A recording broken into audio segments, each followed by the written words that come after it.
but we're really going to get into it here in just a second. Guys to look out for when it comes to Paris. Here's a snap. It's going to be a throw out to the short side of the field, and it's going to be in and out of the hands of the receiver.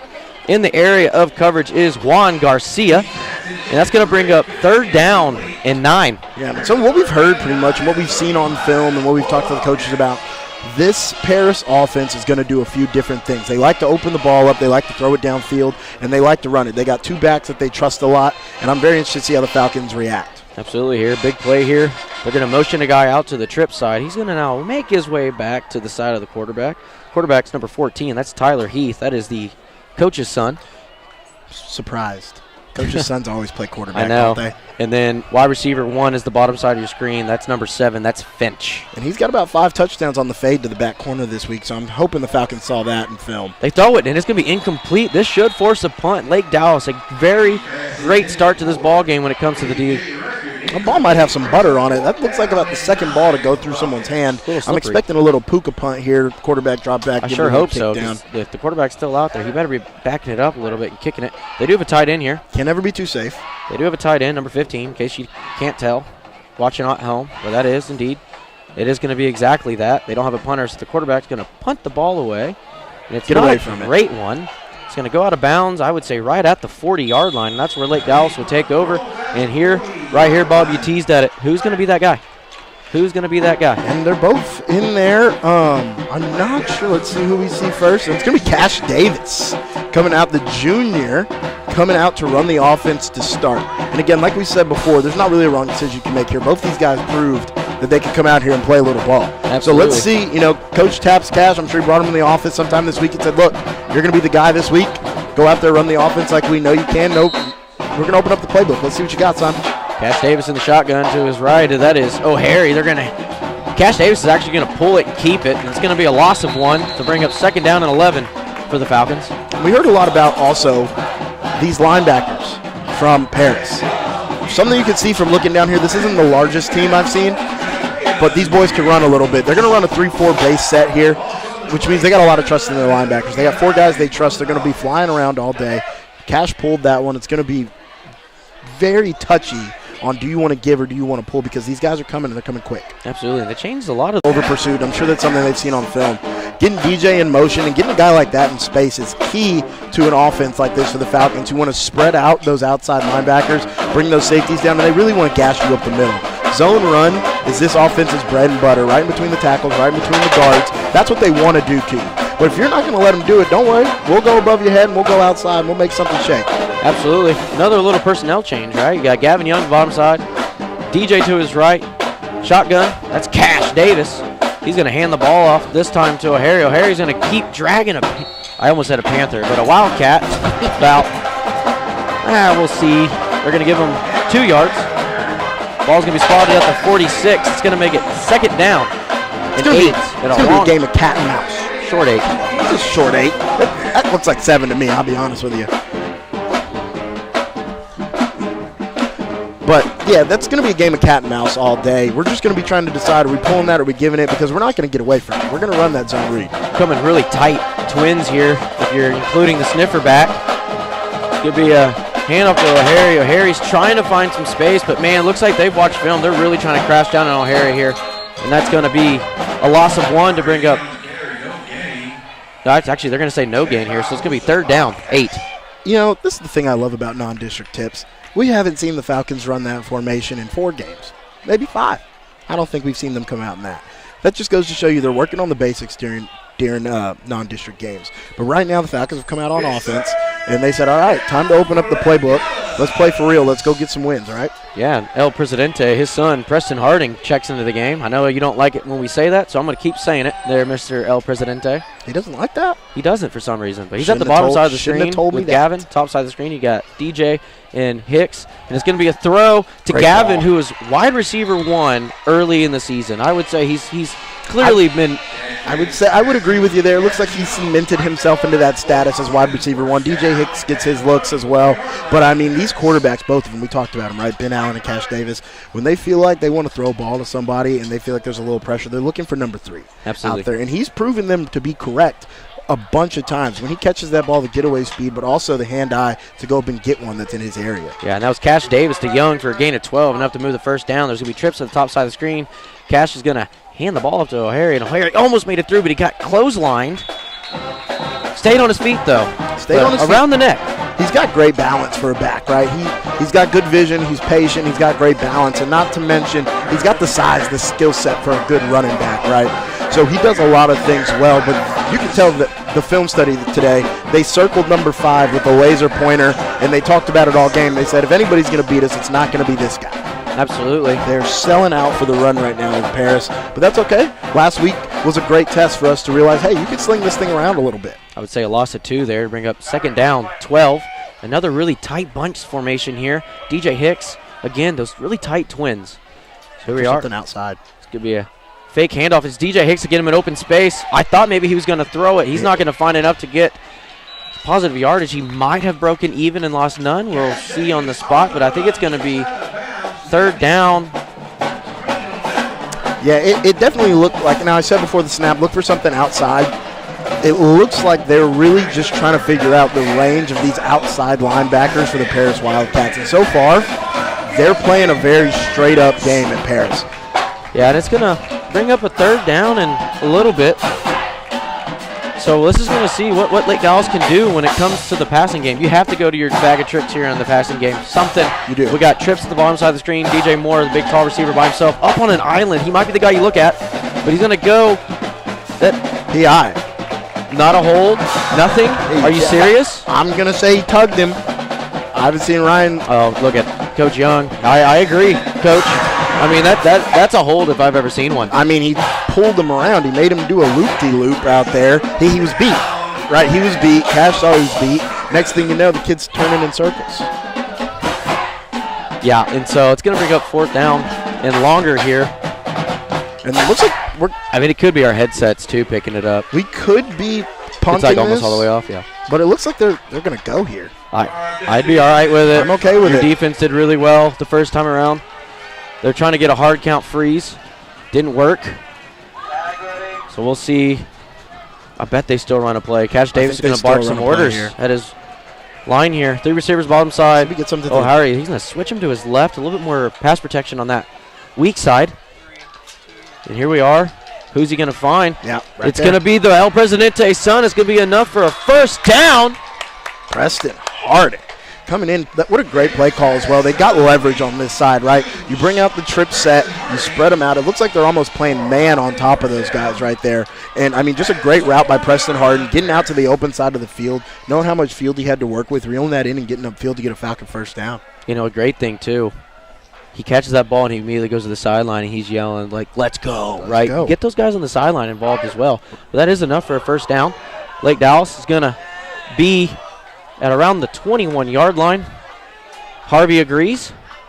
It's going to be a handoff up the middle. Harvey finally finds a little bit of something after we've been seeing a little bit of nothing. Those gaps are closing so fast. I mean, we're sitting here and it starts in the safety. Because watch this safety high, right? He's flying down, and I mean, you see it, and then the handoff, I'm thinking, oh, this one might break to go somewhere, right? Yep. And sure enough, I mean, as soon as you think it, that gap is closed, that door is shut. Again, I don't think the Falcons are going to get away from the run, but so far, early, throwing the ball might be where they need to go a little early here. Yeah, and they bring in Bryce Thurman and take O'Hare out.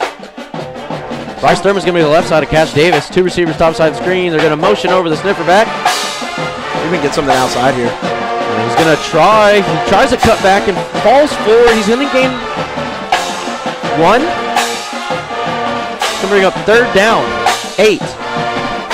And we do hear the band really loudly. I think it is going to be through our headset, so we might could fix that here in a little bit, but hey, they're bumping. Yeah. I will give them that. They sound good. Great drive for the Falcons so far, though. It's been meticulous, right? They've ran the ball. They've thrown it when they need to. They've busted out some tricks, some new formations, some things that Paris probably hasn't seen on film yet. But great drive so far. Let's see if they can finish it off with some points.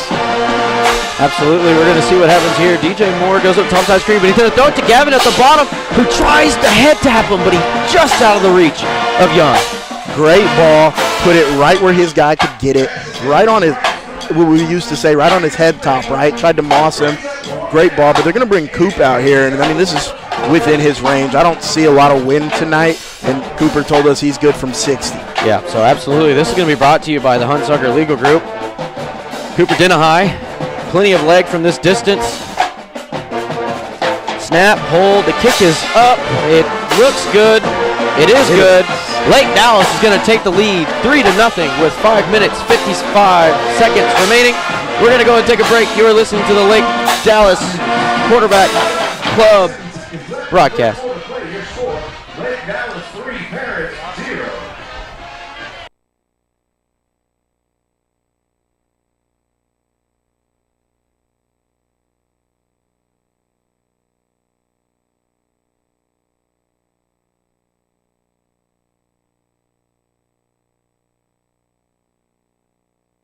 D1 Training, we deliver purpose-driven programming designed to help you reach your goals while training like an athlete, no matter your age or skill level. Our approach is rooted in sports science, led by expert coaches, and built around accountability, intensity, and measurable progress. Whether you're a student athlete trying to make a team or an adult rebuilding strength and confidence, we train with intention, set goals, achieve results. And we are back from Paris, Texas. 5 minutes, 50. I said 55 earlier, but 5 minutes, 57 seconds. Lake Dallas leading the Wildcats 3-0. Cooper Denahai out there to kick the ball deep and away to the Wildcats. And there it is.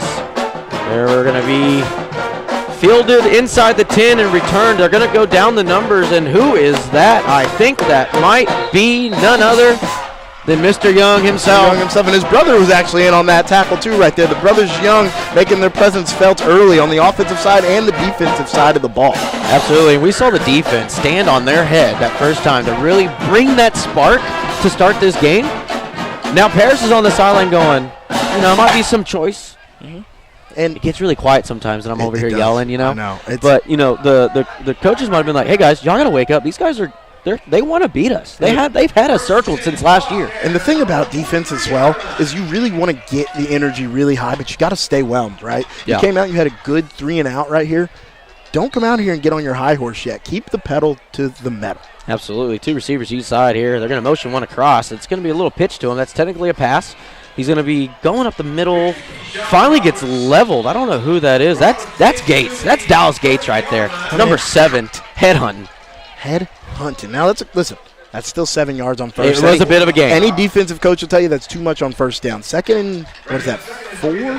3. Second and 4, second and 3, somewhere in there. We'll go with a long 3. 3.5. That's fair. Just call long 3. Second 3.5. But, any coach will tell you second and 3 is an offensive coordinator's dream. The playbook is wide open. Could you run it and get the first? Do you want to take a shot, right? Do you want to run a trick play? They can pretty much do anything here. Just read your keys here. You want to hold them third down, kind of make that, tighten the grip on them a little bit. Absolutely. We're going to motion a lot of guys across. We got Cornish to the top side of the screen. They're going to motion across, but it's going to be a handoff to the running back. And we were told, man, he's going to be good, but we brought him down behind the line of scrimmage. They said they got a big one who's big and fast, and they got a smaller one who's just fast. That looked like the big and fast one, I think. Not any bigger than Davin Tompkins down there. Yeah, right? No, he's good. They're down Hopkins? here. Let's get off the field. Davin? Yeah, Davin. Okay. Top. Davin Hopkins is his name. Yes. A hippie? Did he hop? Yeah, pretty much. It's going to be a loss of 1. It's going to be a third down and a longer 4. He's looking to the top side. There's plenty of time. Stay in phase. Stay there, Cornish. They're finally going to throw it down the field. He works his way to the sideline. That's incomplete. Dallas Gates on the coverage there, and that's going to bring up 4th down and 4. Picture perfect Mona Lisa stunning coverage on the scramble drill right there. For anybody thinking, what's the scramble drill? Quarterback gets out of the pocket. Pretty much whatever guy you're closest to, you're going to grab him figuratively. Folks, don't grab. That's PI. You grab him figuratively, and you stay on his hip anywhere. Well, except for earlier. There was one earlier, but I got away with it. Yeah, but other than that. That was cheating earlier. We're going to let the ball hit after it's punted. It's going to kind of jump back toward the 40, and they're going to go with hit being marked at, I will let you know here in a second, the 36. It looks like that's where they're going to mark down the football. And Lake Dallas is going to take over on offense again. We had some success, and we kind of stalled out around the 20. What do you think we need to do to kind of finish off a drive here? think anything differently than what they did last time. I praise the Falcons for a real methodical drive on offense. I think that they're taking what the defense gives them. They're not going to try to get into a tempo game yet. Yeah. They're not going to try to, play to Paris' strengths, but they're going to play to our strengths, right? That's inside run. That's getting the ball out to our skill playmakers. I know you guys are like, that's every offense, Robert. But that's just for sure. That's just kind of what we do here, right? We're going to run the inside run no matter what. You guys are going to see it. Like, why do they keep trying to run the ball in here? That's what we do, and they're going to run it till we break it.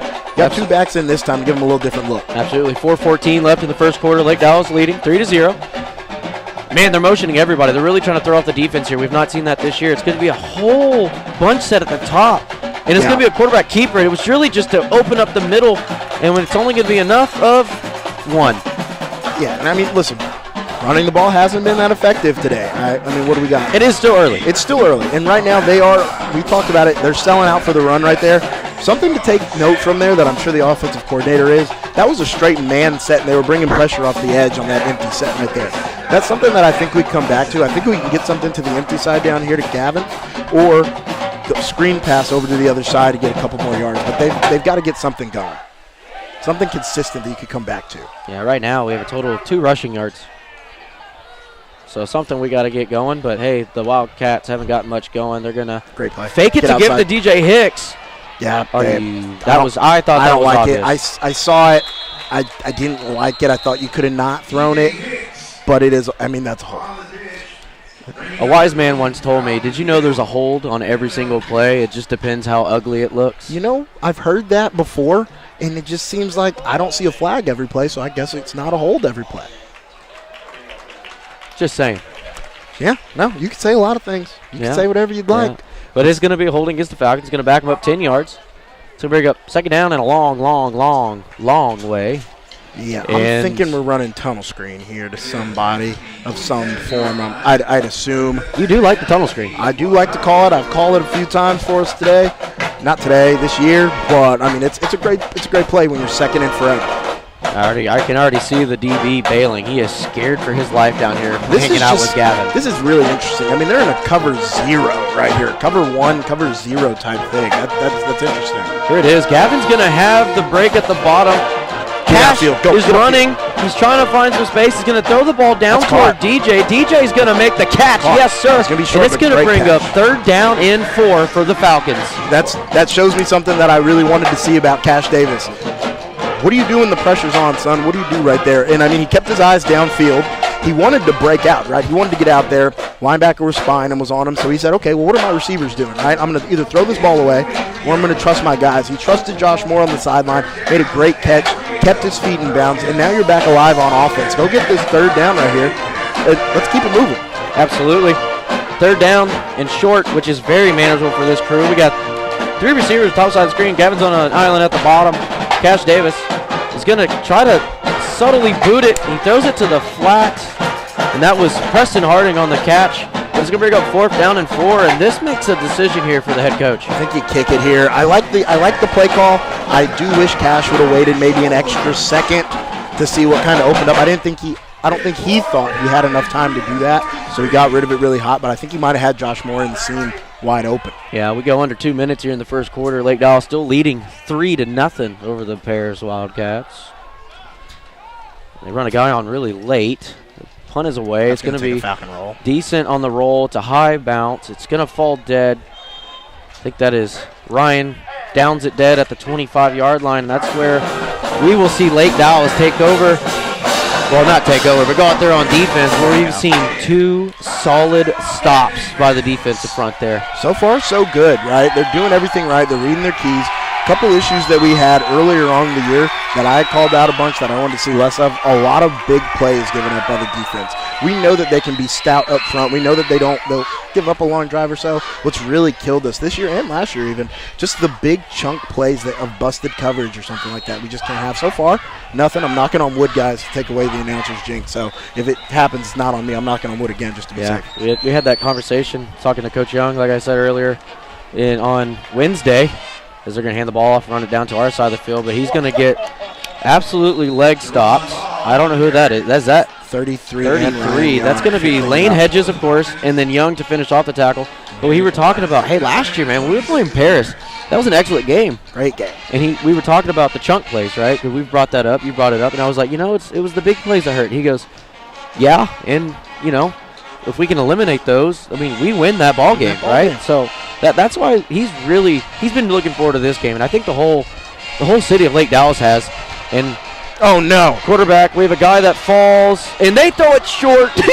Sorry, I did not laugh. That was rude. We were just talking about it, guys. We were just talking about chunk plays. We got a corner that falls down. He slips on the cut. They get their feet tied up. They have a wide open receiver. Quarterback's rolling out to the left. He's a right-handed quarterback. That's not an ideal throw for him to make. And, listen, sometimes you need those lucky breaks. Doesn't matter what side of the ball you're playing on. That's a big break for the Falcons. It's 3rd and long. Get off the field right here. Absolutely. 3rd down, 9. 3 receivers top side of the screen, 1 at the bottom. Here's going to be the snap, and he's stuck in the pocket. Not a ton of pressure. There's a little bit. He's going to ride onto his right side again, which we saw this earlier, or that's his left.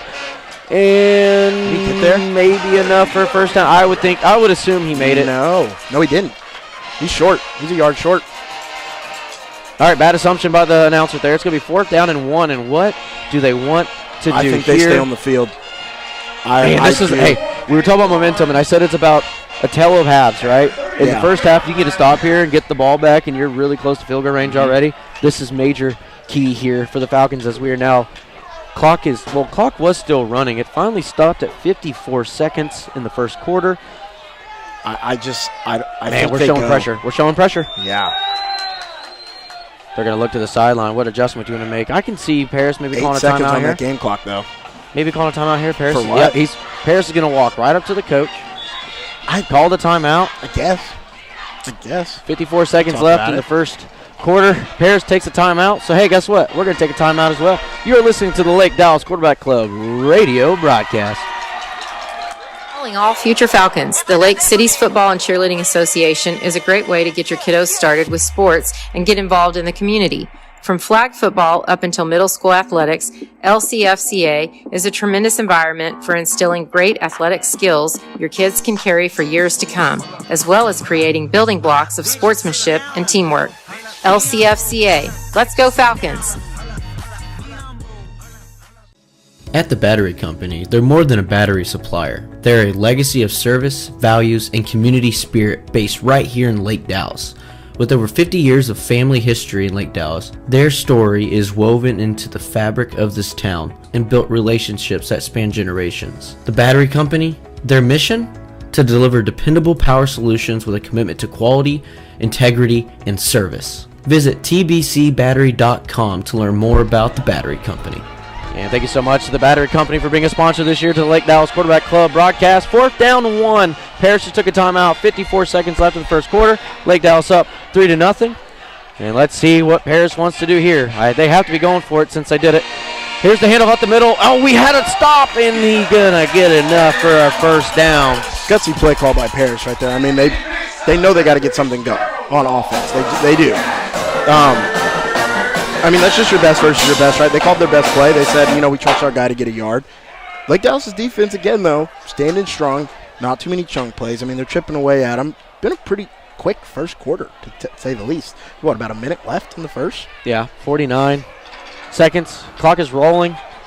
Paris had enough to move the sticks there. It's going to be a fake. And he's trying to find something. He throws it to no one. Just hasn't been able to connect with his receivers today from Paris, but also blanketed coverage by the Falcons. He's 2 for 6. I don't think he has any yards. I think those have been short passes.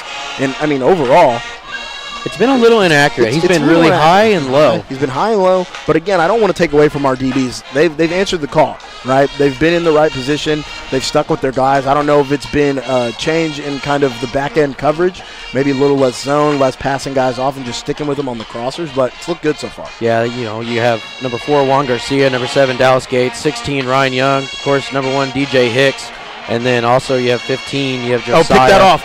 That's picked. Ball stone up. He's got his first interception of the season. Come back this way. It's going to be a slow, methodical run back to try to pick up some yards. Go down. Watch out. Wow, he did not see that coming, but guess what? Lake Dallas with a turnover bug. Great play. And again, we just talked about it. Blanketed coverage. The guy had a step on him, but again, goes back to their quarterback. He's a little frazzled. He's been a little inaccurate today, and he just kind of threw that up there. I think if he leads that guy, maybe he catches it, maybe he doesn't. But again, that just points to Ryan Young being in perfect defensive position, and then high-pointing the ball when it came up to it, right? Because that guy had a chance to go and get that. Ryan went up, high-pointing. He said, that ball's mine, buddy. Came back down with it. Falcons on offense. Let's go. We have a change at quarterback. Ben Allen's going to come into the game now. Bryce Thurman's to his left. We have 3 receivers top side of the screen and a tight end at the bottom side of the screen. It's going to be a handoff to Bryce Thurman. He's going to probably find the most positive yards we've seen so far. It's going to be a gain of about 7. Definitely our longest run of the day. Little change at quarterback. See if Paris adjusts it all. Right, we've been watching them play, but I don't know what these other teams have seen or what they've picked up on, right? So I'd be interested to see if Paris adjusts any on defense. Absolutely. That's going to bring us to the end of the first quarter. Your Lake Dallas Falcons are winning 3-0 over the Paris Wildcats. You are listening to the Lake Dallas Quarterback Club radio broadcast. Hey Lake Dallas football fans, it's game time. And while you're cheering on the Falcons, United Rentals is here to make sure your next project gets the winning edge. Whether you're tackling a big renovation, a home improvement project, or even setting up an event, United Rentals has the equipment you need to get the job done right. From excavators to aerial lifts, we've got you covered with top-notch gear and unbeatable service. Gear up for success and let United Rentals be your MVP.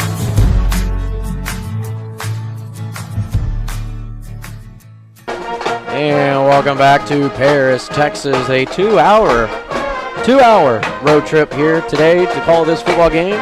Did you know that the district, Lake Dallas, had to take a half day for this massive sporting event? And not because of that, but for transportation.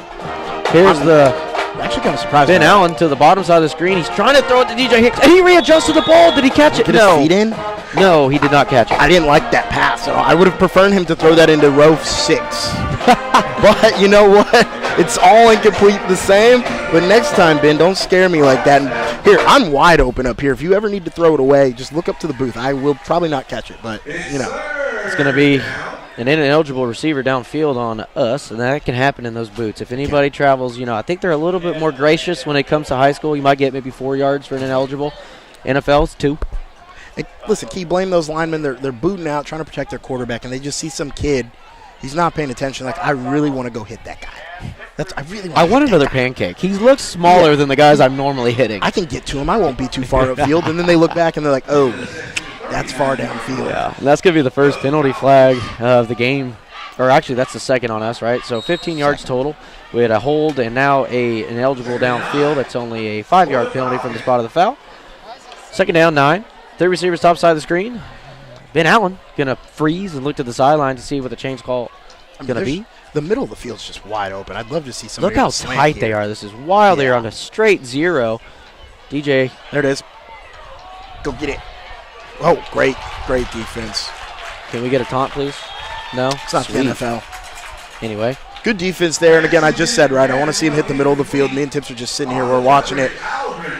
We're literally both pointing. Look how open it is. There's no one. The Wildcats are playing everybody at about 5 yards on the back end. The linebackers are almost non-existent. They play a 3-4. It's almost like they've got 5 defensive linemen down there. Those outside linebackers are so close. The safeties are coming down. They're playing man. There's not really a safety, to be honest with you. I mean, that's a lower linebacker. Absolutely. 3 receivers, the top side of the screen. You got DJ Moore all by himself down at the bottom with definitely a little bit of a size difference here. Ben Allen looks to the top of the screen, but he's going to get sacked. And that's going to bring out one decision and one decision only out of our head coach, and that's going to be the punt the ball away. We're going to kick it. Tough series right there. I mean, you try the deep ball down to Ryan. Try the deep ball down to Gavin. Broken up. Try to go back to it. Again, they're going to try to throw the ball here, right? Because we've noticed the middle of the field's wide open. Work some of those slants, work some of those intermediate routes, work some of those deep routes. I'd like to see some more passes out to the boundary like we saw with Preston Harden earlier in the game. But let's get the defense back on the field, get another stop. Let's see here. We're missing someone, so hey, come on out here. Good. How's it going? So. Yeah, wait, what did they say to him? What? How'd they get him back out? Hey, fine. Hey, we need you. Here's the punt. It's going to be... That's returnable. Returnable. I don't know who's got it. Number 7 does, and he makes DJ Hicks miss. Oh, God. That was a DJ Hicks, but he makes one miss, another miss. Now it's just a punter. He got him. Kind of bobbled the snap there. He gives a good line drive kick, gets it away. It's way better than it being blocked, but it also puts the return team at kind of a disadvantage. You're coming down full trot, and he's catching this ball and being able to react quicker than you can on the turn. But put your defense in a hard spot, but let's see if they can get off the field here. You got Josiah on the line of scrimmage there, along with Davin Hopkins. And number 62, that's Cameron Foot. And that's going to be a gain of, Harvey, you going to give them 1, or are we staying at none? I'm thinking none. None. So second down and 10 for Paris. And, you know, earlier we did it. We were raving about the secondary, and they immediately got a pick. Interception, correct. So, you know, I was trying to give the D-line some love. Maybe we can get a sack here, huh? I love to give the D-line a little love, man. I love the D-line, man. Man, the battle of the trenches. That's I was never big enough to be down there in the trenches, and to be honest, I wouldn't have gone down there even if they asked me to. Yeah, I'd be scared. They're going to motion a guy out to the wide side. They're going to fake it to the bottom. It's going to be a screen, and we're trying to stay outside. Can we get a hold? Can we get a hold there? Can I get a hold? I mean, listen, I know he was in phase, but at what point? All right, okay. I'm not a referee. I'm up there in the booth. Hey, I'm gonna be fair though. Ours over here was the same nonsense that we just saw there. Listen. But hey, it is what it is. Paris is going to score a touchdown here. It's going to make the score 6-3 with 9 minutes and 58 seconds. That's tough. I mean, that's tough right there. I mean, they throw screen. You're in good position. Maybe there's a hold. Maybe there's not. I just said it earlier, so I can't take it back. If they don't call it, I guess it's not a hold. Yep. So try to block. Oh, that is a shank. That is a shank. It's going to be Paris 6, and there's offside, so they have another chance at it here. I really thought you were about to say 6, and we don't have 7, so that's rough, but I was very excited to hear 6-7. So 4 penalties, or 3 penalties on us now. They're going to have another chance to try the down, which is just one chance if you want to go for 2, or if you want to kick the extra point. Kind of surprised they're actually not going to go for 2, to be honest with you. In the NFL, if there's a penalty, they immediately go for 2. Which I don't see the difference in a yard. I'll be really honest, unless you're the Eagles. I have no clue. I don't know. I'm not an analytics guy. So here we go. Talking about high school football. Can he make it up here, or does the Shankosaurus Rex get him again? Let's see. Oh, they faked it? Was that on purpose? They had a guy, too. Hey, ball don't lie. Was that on purpose, or is it the snap? Ball don't lie, because they shanked the first one, and now this one's a fire drill. For anybody who doesn't know, if you drop a field goal, they call it fire. Fire. I don't think anybody ever hears that. Yeah. I really don't. But, yeah. Yeah. We'll keep going real quick, because I do want to sum this up, right? So 9 minutes, 58 seconds. Score, Paris 6, Lake Dallas 3. And if you start to look at some of the things that we've seen so far, the run game for Lake Dallas kind of non-existent right now, but that was a big thing that we were talking to some people about Paris. That was a big thing for them, and it's been kind of non-existent. So, like, two things that are really important for both of these teams when it comes to offense, we're not seeing it yet. And you know what? I'll take it a step further and just say I don't think either of these offenses have come out crisp. Lake Dallas has held the ball for a while. They had a really good drive earlier on that led to 3 points. But so far we've seen a sack. We've seen a few drop balls. We've seen a few missed passes. Same thing on both sides, right? Paris just got really loud. Paris also themselves haven't been very crisp on offense. I expect both these teams to pick it up, but I don't want to take anything away from the defenses who've also both been playing very well. Yeah, and you were talking about it. TOP, time of possession. If you're looking at the top category here, Lake Dallas had the ball for 9:17. Paris only 4 minutes and 45 seconds. They're up. They're going to kick the ball high up in the air. It's going to be fielded. And we're going to take over at our 30-yard line. And I can see a conversation took place on the sideline, right? Yeah. Hey guys, up front, we got to make solid blocks. Know what you got to do. Lead blockers, receivers, because really right now the only success has been through the air. Yeah, and I mean, if you're the offensive line coach and you're talking to those guys up front, you're like, listen, we're trying to move the ball. They're crashing down quick, so we're going to have to throw it. And they're playing man, right? They're playing tight man, which means you got to give him an extra second back there to let these routes clear. Run a lot of crossers. When you're running crossers, they take a minute to develop, which means the offensive line has to give them a minute to get out of hand.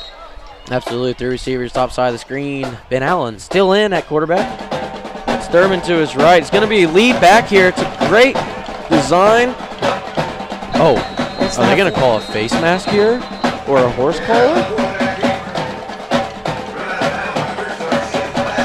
Is he signaling a hold? On who?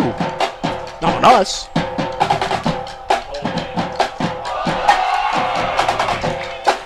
So, I don't know if anybody remembers, but back in the day, we used to go to a place that was kind of far away. It was 2 hours. We played in the bowl out there in this stadium.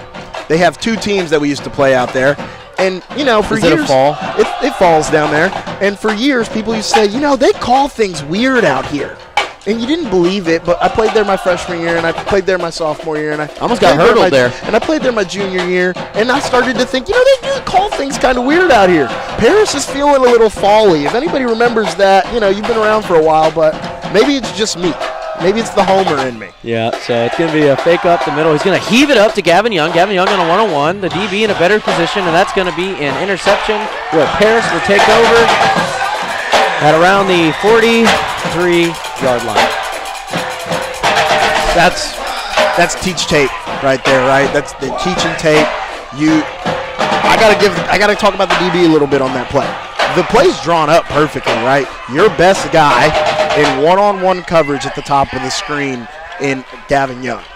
Say, Ben, drop back, drop one into the bucket to him, but that DB's just, right on his hip, using the sideline as an extra defender. There's just not a lot a receiver can do there, right? But I'll call that play 10 times out of 10 to your best guy in a game like this where you're trying to get something going on offense. I'd call it again, honestly. Yep. So Paris still leading 6-3. They take over after incompletion, but an interception thrown by Ben Allen. And we're going to see 2 receivers top side of the screen. Coach's kid in the shotgun. He's going to motion the guy across. He's going to hand it off up the middle. And we're going to finally make a tackle. Ooh, I see some dirty laundry thrown in the area of holding. We shall see.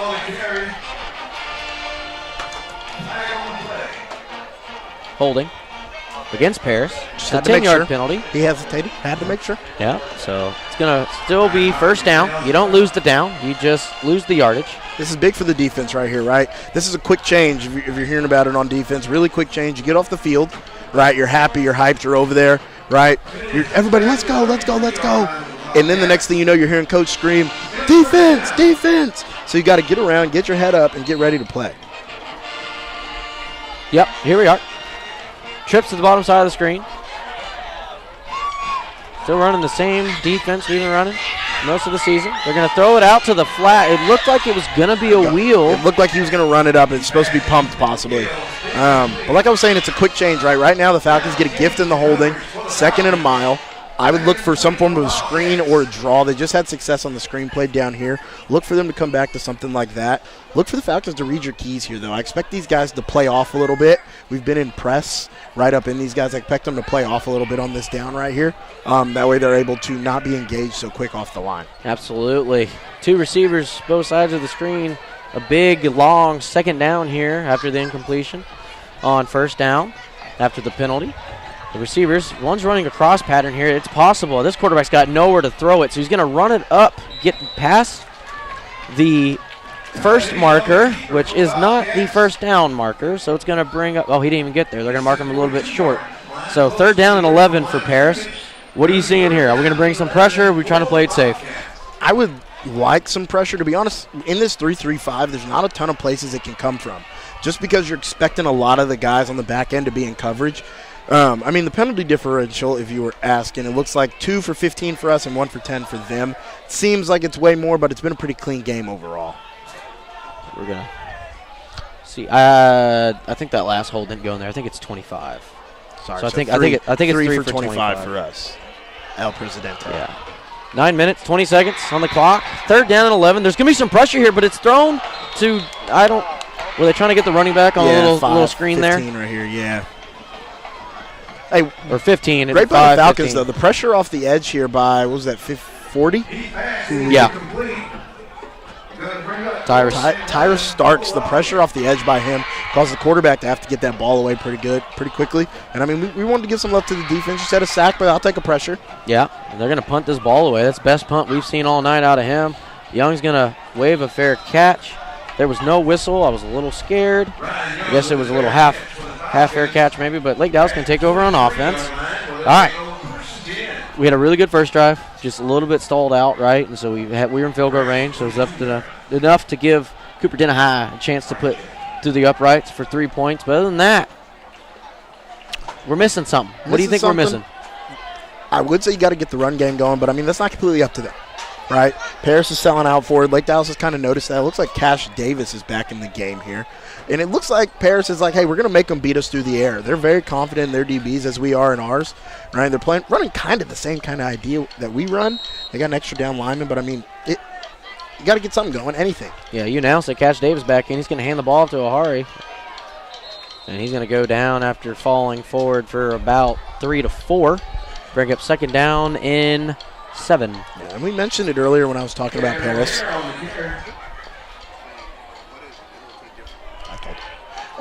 We mentioned it earlier when we were talking about Paris. And you want to get, if you're going to run the ball on first down, and I'm sure some of you guys watch the Cowboys on Sunday. If you run the ball on first down, you get 2 yards. Don't waste your time on Sundays watching them. And you get 2 yards, you kind of put the offensive coordinator in some handcuffs, right? Because the playbook isn't good for 2nd and 8. Here we are. It's going to be another handoff to Kevin, and it's going to be stood up after a gain of, I would say, a yard to make it 3rd down and 6. And so here we are, right? I just said you don't like 2nd and 8. You really don't like 3rd and 6, okay? Because now everybody in the stadium knows this ball's going in the air somewhere, right? I would really like to see us kind of stretch it out here. By chance, I'd love to see us go into a spread look here and look for something across the middle of the field. I know the slant worked a little earlier. We did have a non-called DPI that I thought, so let's see what we go to here. Yep, we're now under 8 minutes in the second quarter. We snapped the ball. Did we get a timeout I hope we got a timeout in. Was that supposed to be a fake? Yes, and we snapped it. No, like, was he supposed to snap it to the running back while Cash looked away? No, I think Cash moved. I think Cash went from here to turn, but hey, Lake Dallas called a timeout. We'll take a timeout as well, right? 7 minutes 53, Lake Dallas trailing 6-3. You are listening to the Lake Dallas Quarterback Club radio broadcast.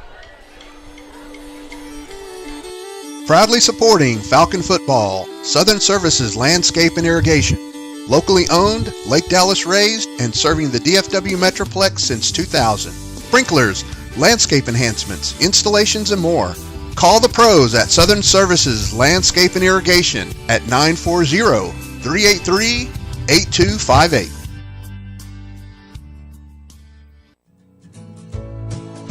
Hey Falcon fans, your local community bank, Point Bank, would like to invite you to its location right here in Corinth to get your very own Lake Dallas school logo debit card. It's free when you open up a new personal checking account. To sweeten the deal, Point Bank will make a $25 donation to your choice of participating booster clubs. Point Bank is a member of FDIC Bank. Good luck, Falcons. And we're back. It's going to be thrown. It's a perfect little slip to the sniffer back who's always blocking, but they get him into open space. He's going to go down inside the 20-yard line, mark him down at the 15 for a huge gain for the Falcons. Great play designed by offensive coordinator Ronnie Smith there.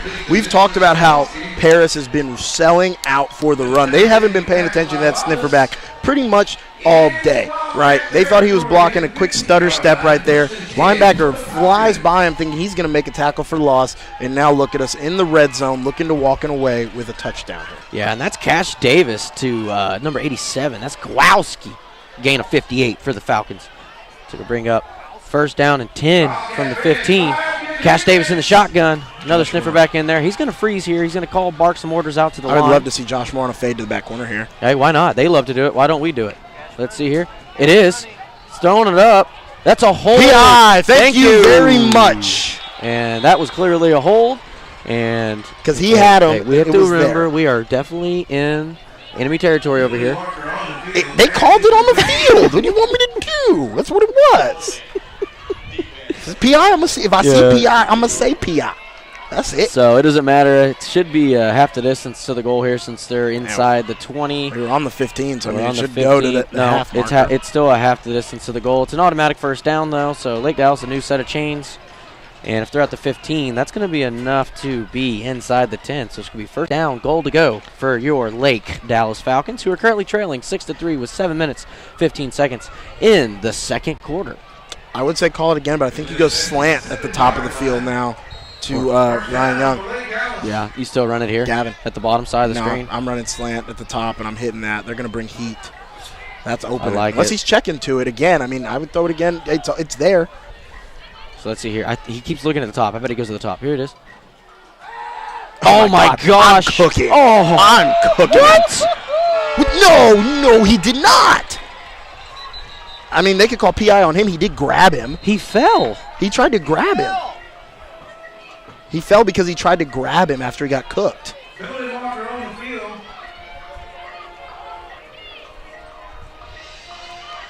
Dog. Oh, my God.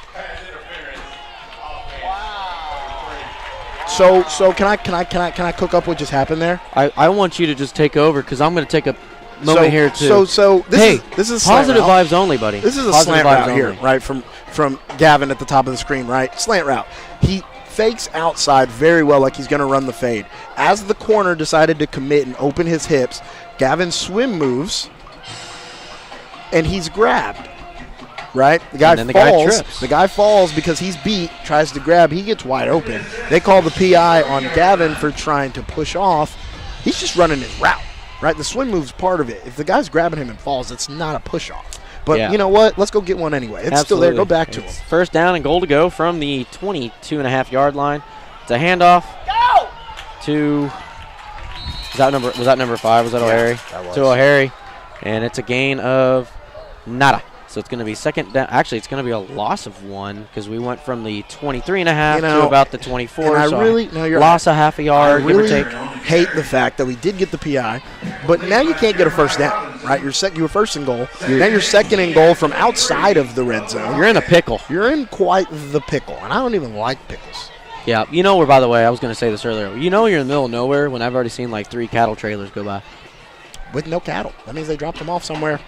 Yeah, I thought it smelled a little manure. Oh, wait, no, that's because there's a sniffer back. That's what it is. That's all it is. Anyway, Cash Davis in the shotgun. I think he's got Thurman there to his right. He's going to fake it. He's trying to fall forward. There. He's doing a good job. He's going to get open. The ball Keep to running your routes. PI. He's early. Thank you. He's early. You know what's funny? He didn't even have to be. Back and forth. This went from being a pretty clean game to laundry day on the field. We don't even have the time of day to be covering right now. And, I don't see anything, nothing's been super egregious. No, I mean either. It's PI, right? And here's the thing too about the PIs. These kids have all been playing pretty good coverage on both sides of the ball. Yeah. And listen, there's a little grappling that goes on out there when that ball gets in the air. Okay, so the refs are calling it pretty tight, it seems like, for the most part. I would have liked the PI earlier in the game, but if they're going to call it now, then I'm not going to complain about it. We live in the future. Or we live in the present, not the past. It's first down. For some reason, I see a second down, and we just moved. So we're going to back up 5 yards. First down and 7. All right, we're confusing here. We're good. It's fine. We're going to score. Handoff up the middle. Bryce Thurman makes a guy miss. Touchdown, He's going to find the end zone, and that's 6 on the board for your Lake Dallas Falcons. And listen, that's why a team just keeps going to their bread and butter, right? It hasn't worked. It's been stopped time after time again, right? And we're thinking to ourselves, you got to get away from the run. But that's what got Lake Dallas to where they are, right? It's going to work at some point, right? Good trap blocks up front by the guys up front, making their blocks count. And Bryce Thurman seeing the hole, making the cutback, and going to get a 6. Absolutely, and the extra point brought to you by Hunt Sucker Legal Group. Kick is up. It's super high. Oh, my goodness gracious me, but it is good. Lake Dallas 10. The Paris Wildcats 6 with 6:07 remaining in the second quarter. You know what? We are going to take a break, Fab. Yes, we are. You are listening to the Lake Dallas Quarterback Club radio broadcast.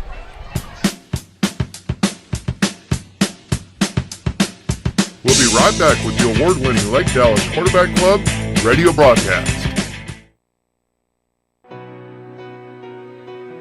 Looking for a place to belong? At Lakeshore Baptist Church, we're more than a Sunday service. We're a family. Join us for uplifting worship, practical teaching, and a community that cares for you. Whether you're new to faith or looking for a fresh start, you'll find hope and encouragement here. Come grow with us this Sunday at Lakeshore Baptist Church, where faith meets family. In need of legal help? Hunsucker Legal Group is here for you. Their dedicated team fights for your rights and ensures you get the justice you deserve. Call today for a free consultation. Hunsucker Legal Group, your trusted legal partner. Welcome back to the award-winning Lake Dallas Quarterback Club radio broadcast. And you are back where you just witnessed a 18-yard rush for Bryce Thurman. Actually, I read that backwards. A 13-yard rushing touchdown for number 18, Bryce Thurman, where Lake Dallas took the lead 10-6 with 6:07 remaining in the first half. And finally, some running that found some open room. And we've seen it all year, like Kaufman, right, when Kevin had 237 yards. 237 yards. I mean, listen, you just can't abandon running the ball. The only time you abandon running the ball is probably when you're down 40-something to 0 and you know you got to throw it. Yeah. But in a game that's this tight, it's not working, but you got to keep the defense honest. And every now and then you're going to get a 13-yard run here and a 13-yard run there, but you don't want to be one-dimensional at all. And the Falcons have done a really good job of balancing run and pass here. Absolutely. And Lake Dallas coming back out on defense where really the first hiccup we saw all night. One guy got free and ran it down the sideline with some speed, right? And we're talking about a lot of their speed guys. That's just really the only thing we've seen gone awry for Lake Dallas on defense. 100%. I mean, again, just keep reading your keys. Keep doing your job. Don't worry about the score. Don't worry about any of that other stuff. Just do your job. Hey, you know what? Defense is one of the ones where everybody has their specific job, and it all matters in the end as one collaborative group as well. It's really weird how the defense works that way, right? So many moving pieces. Oh, no. We're clapping. Or is that on them? Okay, great. We're clapping. Oh, yes. I can see this going against the Paris Wildcats. But that ball, or the way that flag is thrown, when it's after the play and it goes straight up in the air, it's a little extracurricular there. So we're going to see after the play.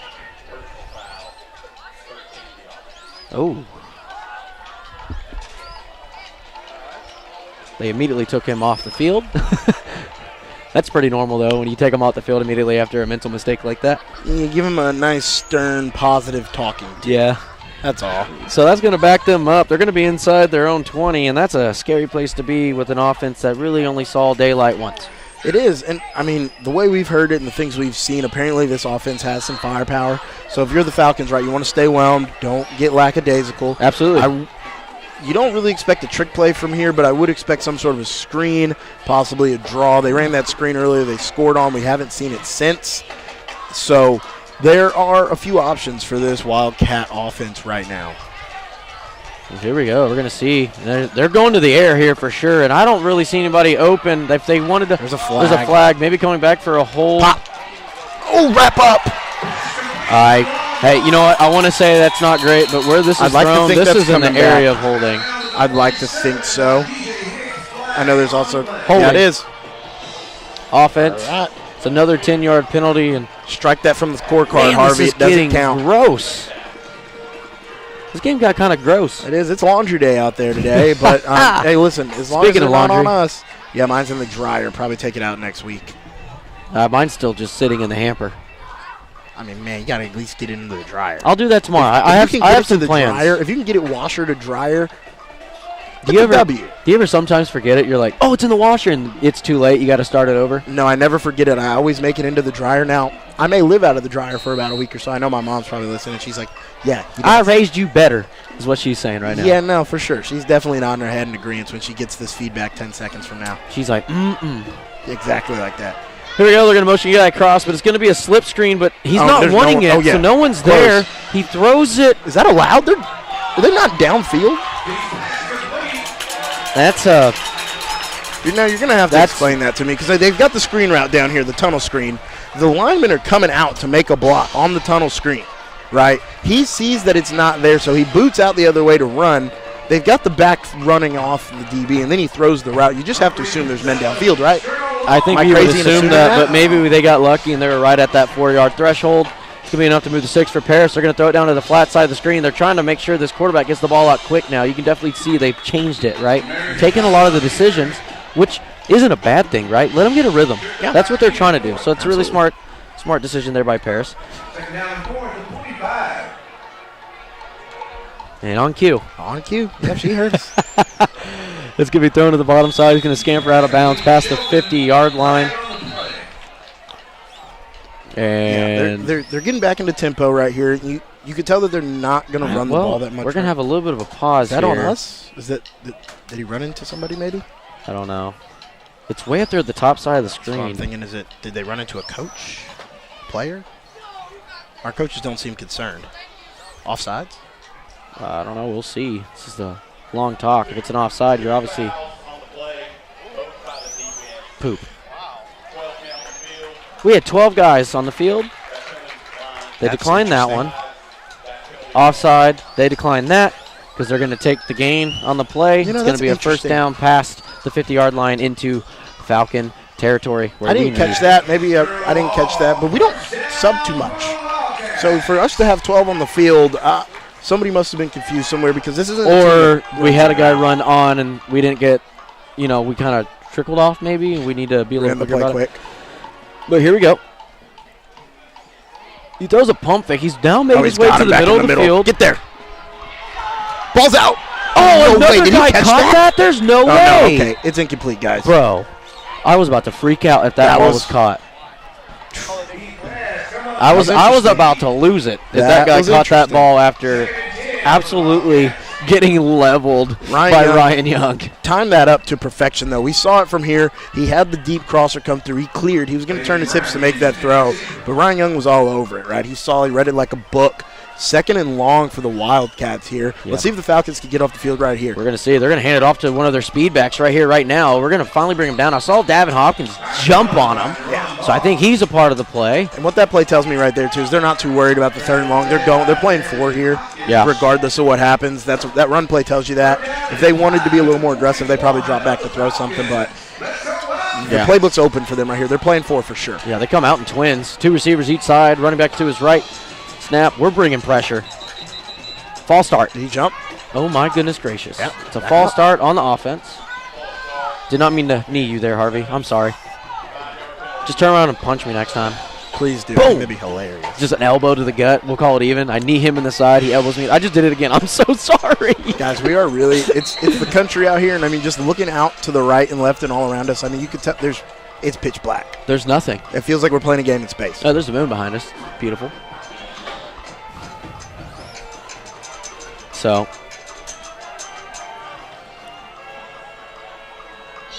anyway, we're going to see what we can get done here. It's thrown out to the – no, he's actually not wanting the flat. Coverage. He's still pushing people down the field. Coverage. Oh, boy. He caught that. Just fell behind in coverage a little bit. Just a smidge. That's the scramble drill we're talking about, right? It's hard. It's hard. It's something that you can practice as much as you want, but staying in phase with that guy, checking and seeing what's even going on up front, just one look away. And they are running tempo right now. Yes, they are. They're trying to really deceive our secondary right now. We're actually going to call a timeout to try to regroup, right? Lake Dallas currently leading the Paris Wildcats 10-6 with 4:07 remaining. And we're going to take a break. You're listening to the Lake Dallas Quarterback Club radio broadcast. Craving fresh, hot, and fast? Chicken Express has you covered. Dive into golden fried chicken, crispy tenders, and those famous sides you love, like our creamy mashed potatoes and sweet tea brewed just right. Whether it's lunch, dinner, or a snack on the go, Chicken Express serves up comfort food with southern flavor and fast service. No shortcuts, just real delicious meals every time. Swing by Chicken Express today, where great taste takes the express lane. Whether it's repairs, upgrades, or installations, we get the job done right the first time. Don't be shocked. Call 4G Electric today. Light up your life with quality you can trust. 4G Electric, where excellence is electrifying. Want to train like a D1 athlete? At D1 Training, they deliver result-driven workouts for every age and skill level. Pro coaches, proven programs, real results. D1 Training. Train to be the best. And we are back. Two running backs with the quarterback back there. 2 receivers bottom side of the screen. They're going to motion one of those running backs off to the bottom side of the screen. They're going to hand it off to the running back. He's trying to find his way, but there's a flock of Falcons there to bring him down. Yes. Yeah. So, second and 10. Got bailed out a little bit here. You got to get off. You would love to get off the field here. with no points. Yeah. 3 at the very least. I mean, you'd love to go into halftime with a big stop down here in the goal line. Yeah, Paris still with 2 timeouts. We have 1, and we are under 4 minutes. We're actually looking at closer to 3:30 on the clock. They're going to motion a guy across, and they're trying to throw the pass, but there's people everywhere. This is the only opportunity. It's broken up by DJ Hicks. That's a PBU. We love those. We love those here. And here's the thing. Oh, that's not DJ Hicks. My bad. I got to get a number on that. That's 4, I believe. Or is that Keenan? No, that's 4. Is that 4? So that's Juan Garcia. So Juan Garcia, my bad. The 4 and the 1, they look pretty close. That receiver had a step on him right there, but here's the thing. Coach will always tell you, your very last trick in the bag at playing DB, if you got a hand behind and you see his hands go up, play the hands. Just rip through one of those arms as hard as you can. He'll drop that ball.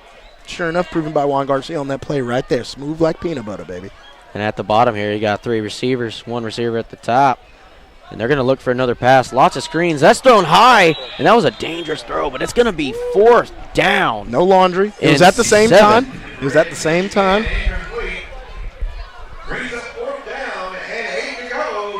And they're going to play 4 right here. I mean, based on the kicks we saw earlier, didn't seem too calm. But they're going to actually use another timeout here. We're looking at 3:22, right? And they're going to have 1 timeout. We have 1 timeout. So the timeout battle, that's pretty even. But Bob, to kind of bring us in to this scary situation if you're Paris, but you're kind of biting at the bit here if you're Lake Dallas. What do you want? What do you think Paris is going to do, and how's Lake Dallas going to come out of this huddle? So I think Lake Dallas is going to come out in the exact same kind of defense we've been running, right? I mean, things have been working. Your DBs have been great in bump and run coverage today, right? They've stayed close. There haven't been a lot of guys wide open. We had 1 guy slip earlier, but other than that, everybody's been in phase. So I think what you're really telling your DBs is get yourself some water. We're coming back out in man. I think the Falcons probably bring a little pressure. I think the key for the pressure that's coming is probably those outside linebackers, as I would say, stay outside. Stay on the quarterback's upfield shoulder. He's proven that he kind of wants to boot out right or left. Stay on his upfield shoulder. Make him step up in the pocket. Don't let him run out. And for these DBs, the ball's going to come out quick, right, if you're going to bring pressure. So we're hoping to get home with the pressure. We're hoping the ball comes out quick, right? 4th and 6, they got to get past the sticks. They don't have to score. So the pressure's got to get home. We call that loquacious, what you just went through. That was a lot of talking. That's a lot of talking. A lot of talking. But I gave you that moment there, I've been known to be long-winded. Here we are. They're going to – I really thought, but the quarterback's going to scramble. He's got to throw it. He's going to find a guy. He's going to find the end zone. That's exactly what I said. So that's going to make it 6 more on the board for Paris. It's going to be 12-10. We're going to be pending an extra point. What does Paris want to do? Are they going to kick the extra point? They're going to go for 2. I think you kick the extra point, makes it a 3-point ball game. And here's the thing. That's exactly what we just said, right? They're going to try to get – we brought heat. He stepped up in the pocket like we wanted to, but there's a gap to the right. DB loses a step in coverage, and there we are. That's my least favorite way to cover, by the way, is you start on one side and you're covering all the way across the field. You're weaving in between legs and feet, just trying to keep stride. Next thing you know, you look up and you're like, oh, that ball's coming over here. Lake Dallas trailing the Paris Wildcats 13-10 with 3:14 left. We're going to take a quick timeout. You are listening to the Lake Dallas Quarterback Club radio broadcast.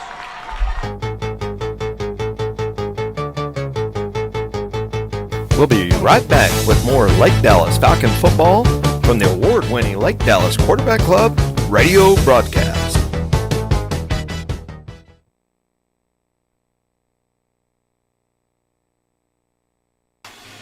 Looking for unbeatable deals on a new Nissan? Come to Nissan 4-Star of Denton. Great prices, huge selection, and services that goes the extra mile. Nissan 4-Star of Denton, where you're the star. Welcome back to Paris, Texas. We want to welcome all 169 of you tuning in on the broadcast on YouTube. Don't forget to like, comment, and subscribe, and hit that little bell for that little notification button so you know every time we go live as the kick is up and it's away and it's going straight to Gavin Young, who fields it. He's going to run. He's going to get a couple yards here, and we have 3 minutes, 7 seconds, and 1 timeout to make something happen.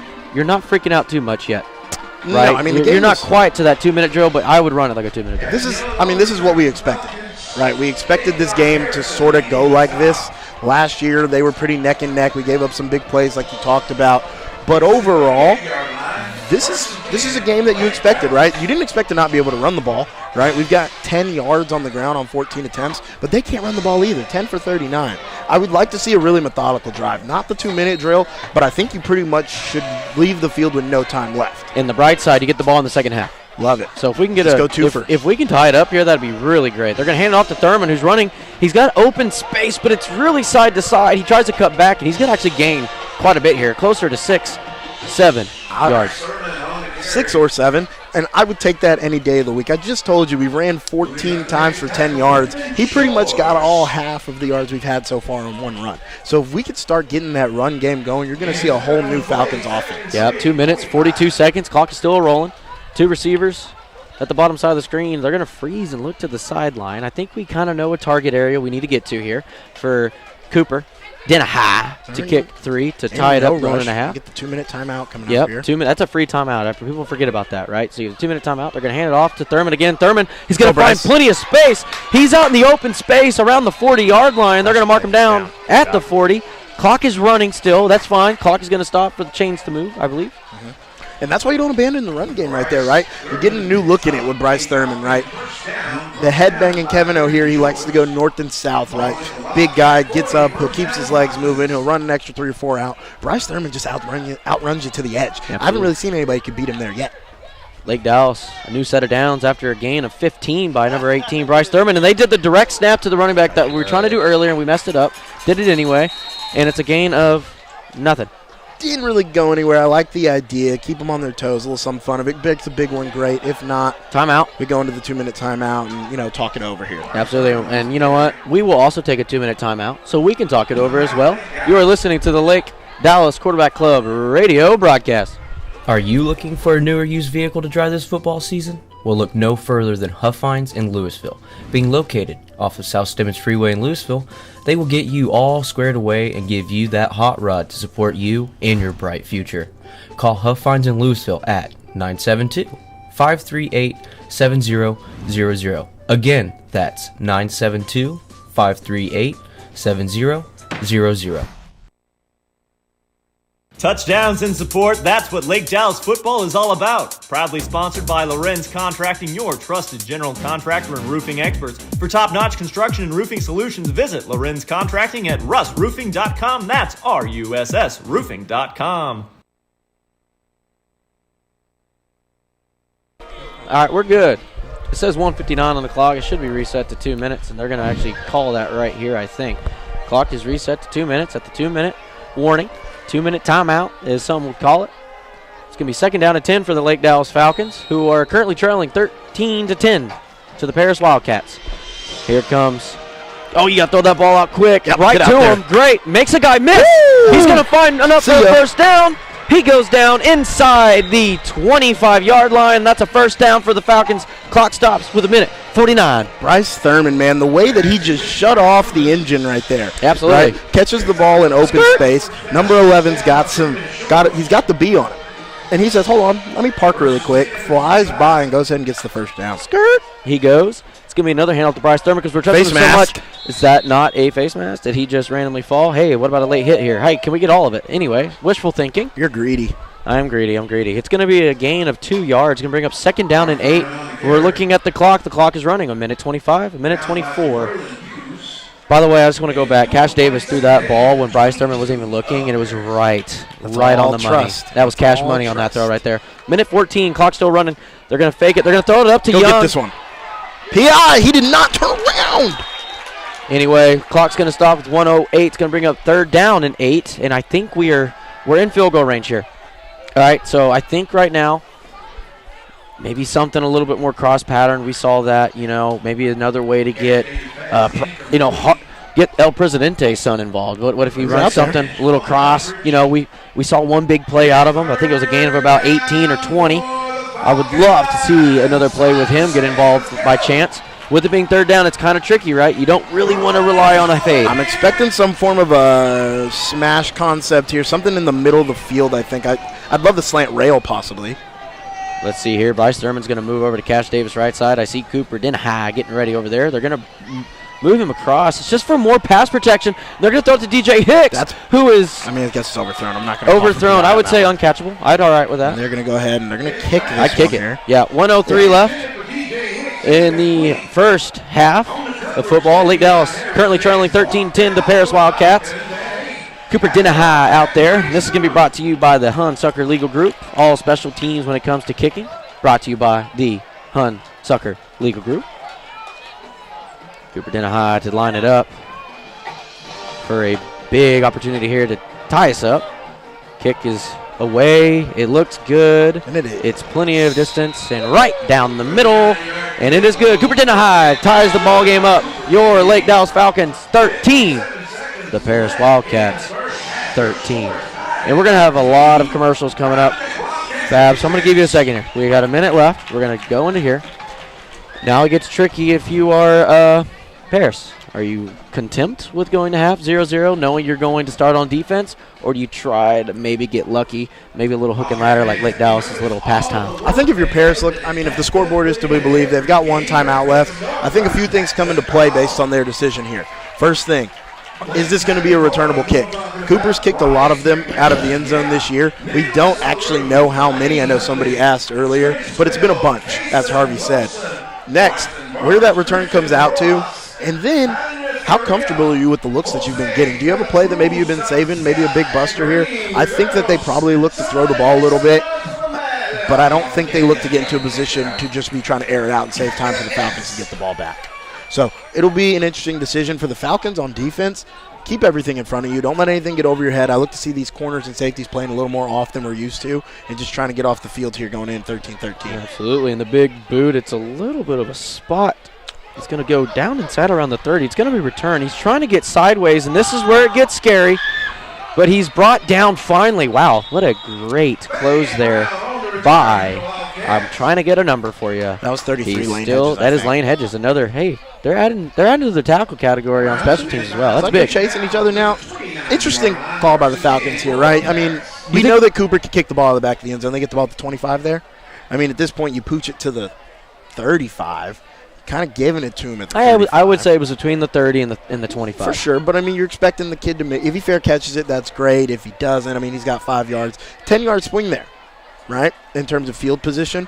And like I said, right, depends on where they return this kick to. You getting the ball at the 35. I think they definitely try to air something out here. Yeah, and they come out in twins. Actually empty. There is no running back. So it's not supposed to be empty. So now there's a running back. He's going to be on the left side of the quarterback for Paris Wildcats. They're running cross. They're actually just running the ball here, so maybe they are very content as we are now well under a minute. Yeah. Looking at 40 seconds. Clock is running, and the play clock and the game clock now match at 35 seconds. So I think they might run one more, just straight dive. Yeah. And it is another dive. And he is brought down by a flock of Falcons. Exactly, there's going to be 9 Falcons involved on this. And the way Paris is looking, they're frustrated, or maybe they're going to call a really late call. Nope, I see the head coach. He's got his hand out. He's saying, stop. I'm done. I don't want any more. And that's going to be halftime. Your Lake Dallas Falcons are going to be tied up at 13 apiece with the Paris Wildcats. Please stay tuned. Oh, hang on. No sideline guy, like I said, so we do not have an interview with head coach Jason Young here. But do stay tuned for the halftime performance by your Pride of Falcon Land, the marching band. So stay tuned for that. And then me and Bob are going to have a little chit-chat, maybe a bite to eat, and we're going to come back with a lot of notes for you. You are listening to the Lake Dallas Quarterback Club radio broadcast.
Keeper Team to Starships, performed by the Lake Dallas Falcons Marching Band.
Tonight, for your halftime entertainment, the Lake Dallas ISD Performing Arts Department and Lake Dallas High School proudly present the 2025 edition of the Pride of Falcon Land, the award-winning Falcon Marching Band.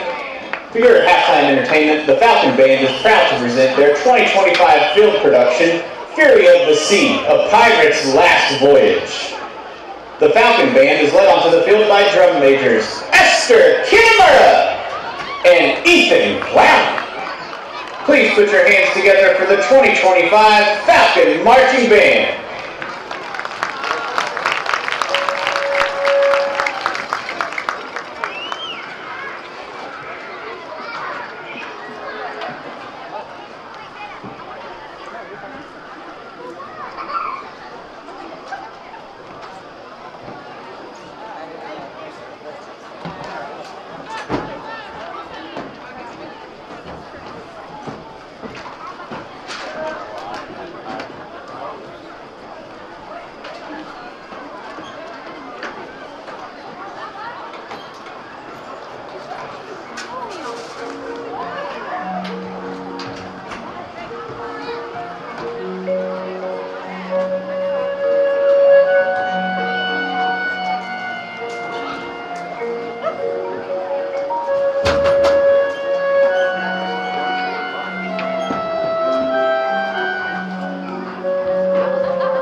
Directors for Lake Dallas High School Falcon Band are Michaela Pyle, Brandon Kofall, Jeff Garza, and Tori Villa. Directors for the Lake Dallas Middle School are Felicia May and Kyle Kimmons. The section of the week is the clarinet section, and the member of the week is Jonathan Saldana. Principal of Lake Dallas High School is Dr. Colleen Grindle, and Superintendent of Lake Dallas ISD is Dr. Kristen Brown. The Falcon Band would like to wish the Paris Band program a good season and best of luck at their marching contest this year. Go Falcons!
Good evening, ladies and gentlemen.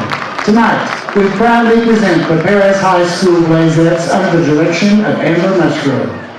Blazette officers are Lieutenant Zachary Guzman, Lieutenant Holly Davis, and Captain April Medina. Blazette of the week is Mary Cruz Tenorio. Tonight, the Blazettes will be performing their routine to the hit song Born This Way, played by the amazing Paris High School Blue Blazes Band. Thank you, Wildcat Nation, for your continued support, and we hope you enjoy their performance.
To continue the halftime performance, please welcome to the field the Paris High School Blue Blazes Band. The band is under the field direction of drum majors Stephanie Gutierrez, Malia Nicholas, and Julia Mori. The soloists tonight are Miranda Hernandez on alto saxophone and Sandy Gomez on flute. Wildcats of the week are Louie Gibbon, Hoka Guzman, Kennedy Melvez, and Chloe Easton. Section of the week is the bass line. At the edge of the world, where nature is still wild, mysterious colors weave their way through the night sky. Tonight, We are presenting our first and second movements entitled Dance One and No Place Like Home. Please enjoy the Paris High School Blue Blazers Band and Skyfire.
the award-winning Lake Dallas Quarterback Club radio broadcast.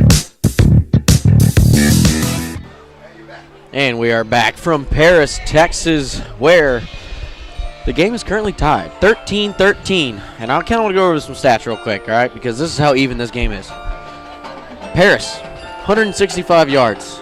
Lake Dallas, 164 yards. So when we say this game is pretty even, it's pretty even. Well, they got to have how many first downs they have. It can't be that close. Well, we're going to see right here. Here we go. So through the air, Lake Dallas has 130 yards. Paris has 119. When it comes to first downs, you were right. 6-6. This game is wild. Yeah, we did that one. The rushing yards, 18 for 34 for Lake Dallas.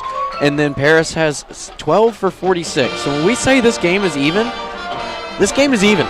In the second half, what we're expecting, probably the same thing. I mean, unless someone makes a massive adjustment, maybe more trick plays. I don't know. But, Bob, real quick, we're going to stop down here just for a moment. We're going to get into football. We were not given a table when we got here. I kid you not. We were going to be on our boxes that bring all of our equipment. In fact, we still don't have a chair. But Harvey is sitting on one of the boxes. Fab, we stole a chair. I don't care if they hear it. We stole a chair for Fab because he deserves it. He's over here in comfort. We borrowed the chair. Borrowed it. We will give it back, maybe. At the end of the game. He tactically acquired the chair. Tactically acquired. All right, yes. And then we had nowhere to put the board or the computer, which is how this runs. Shout out to El Presidente. We hit him up, who immediately contacted Scott Sander to find us a chair, or not a chair, but a table. And I do believe it came from the high school athletics in some way, shape, or form. So, and the two students that brought it up here, thank you so much for bringing this up to us. And you've made our night so much better. Y'all don't even understand. You've pretty much made the show go on. So big shout out to those guys and everybody involved in the table. The show must go on.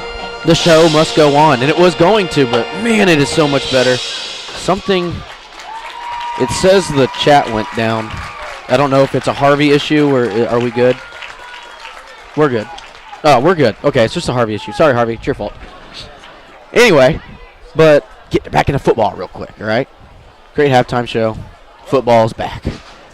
What are some things you're looking to see in the second half, right? Like I said, we went through the numbers. It was pretty even, and I kind of stopped us down for the table. Thank you again for the table. Give us the rundown second half. Here we go. So what I expect to see from the Falcons is a whole lot of the same, right? We talked about it being even, but something we also need to touch on with it being even is the fact that, I mean, nobody pulled too far the other way, right? Our offense was good. It was fine. Yin and the yang. That's about it. The offense was fine. The defense was fine. I would really, really, really like to put some distance between us and Paris in this next half. I think towards the back end of the second quarter, we definitely got better at running the football. We found something in Bryce Thurman and getting him outside laterally. What we're trying to do almost, it seems like, is flood the offense to the right and get Bryce Thurman or someone fast out in space the opposite way. I like any of our guys in one-on-one in space against their guys any day of the week. On defense, it's a lot of the same, right? They've been playing great bump and run coverage. When you run sort of a man shell like the Falcons do, you're going to get beat through the air sometimes. That's just going to happen. Is it ideal? Does anybody like hearing that? I'm sure they don't.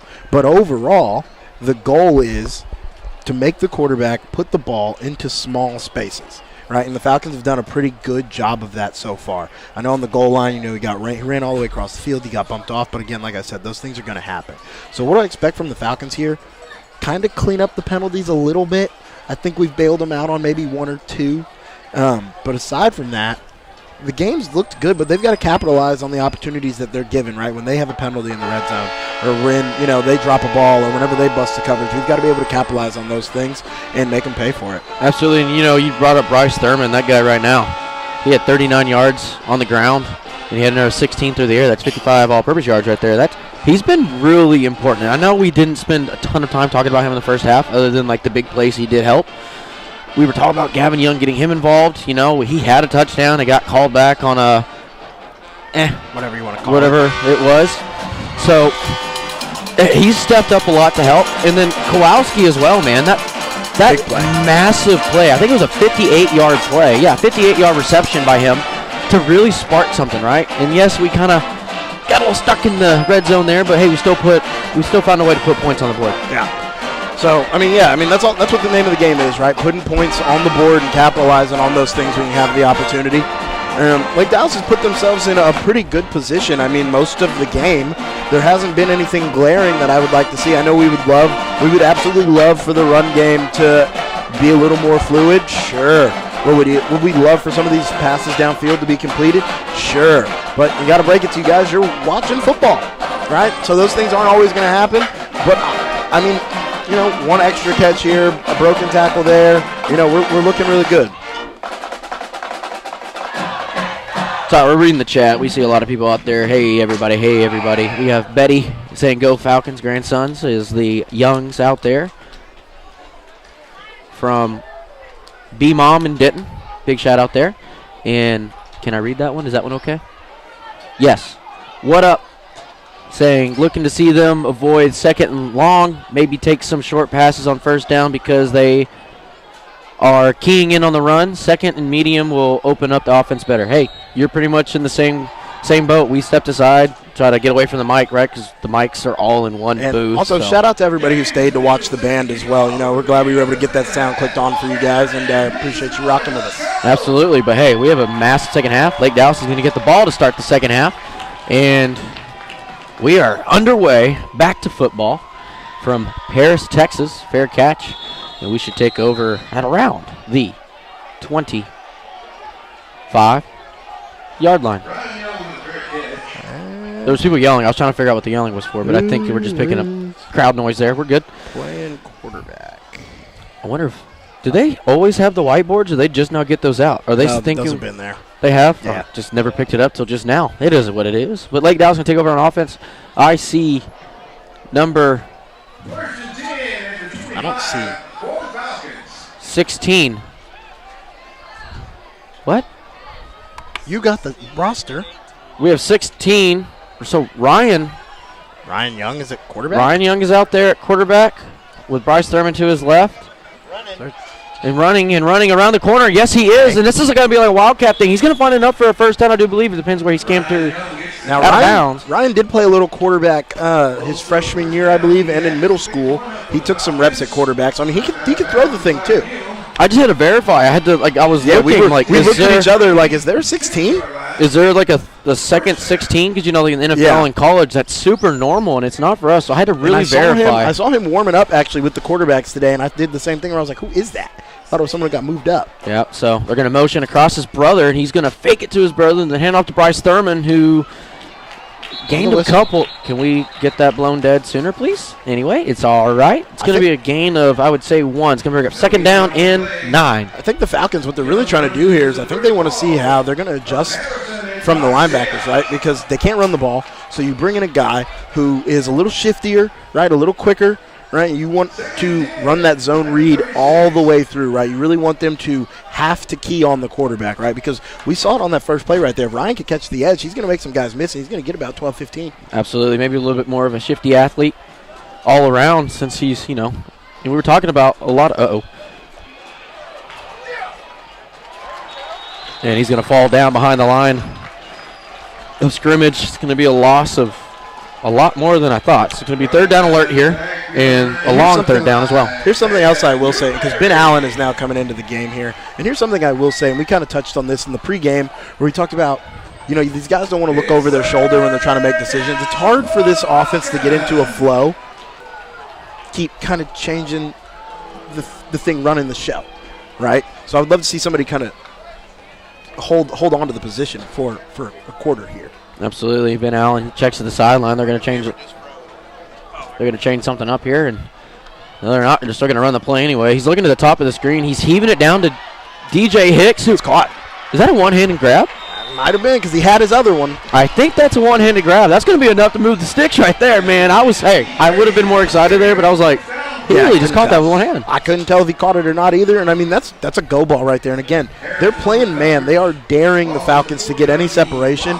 And here's to our quarterback's credit, they're throwing it down there, and they're trusting our guys to make that play on the ball. And DJ Hicks made Ben Allen looked right there and went and got that ball for him. Yeah, Ben Allen to DJ Hicks there. It's a gain of 28. That's enough to move the sticks. Lake Dallas, they're going to hand the ball off to Bryce Thurman, who's brought down immediately behind the line of scrimmage.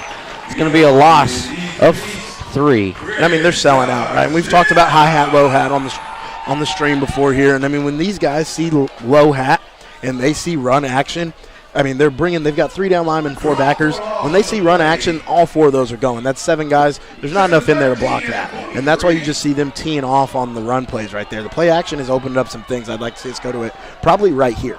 Yep, so here it is. It's going to be a handoff. They're going to hand it off to Bryce Thurman again, who has a cutback, spins into a tackle, and there's going to be enough to gain about 3. And I hear everybody trying to get hype over here. It's 3rd and long here. Pretty quiet still over here, I'd have to say. But it's 3rd down and 11 for Lake Dallas. And they're going to come out with 2 receivers top side of the screen. You got DJ Moore all on his lonesome at the bottom side.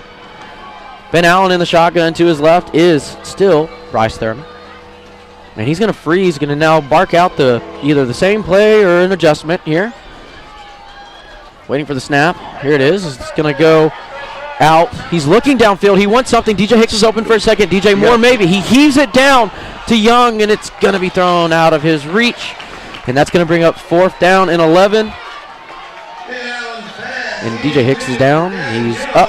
Okay, now Cash Davis. Is he going to punt this? Cash Davis is in. I'm assuming that, but it gives you a chance, right? So what do we mean when we're punting, right? If we bring a quarterback and why are we punting?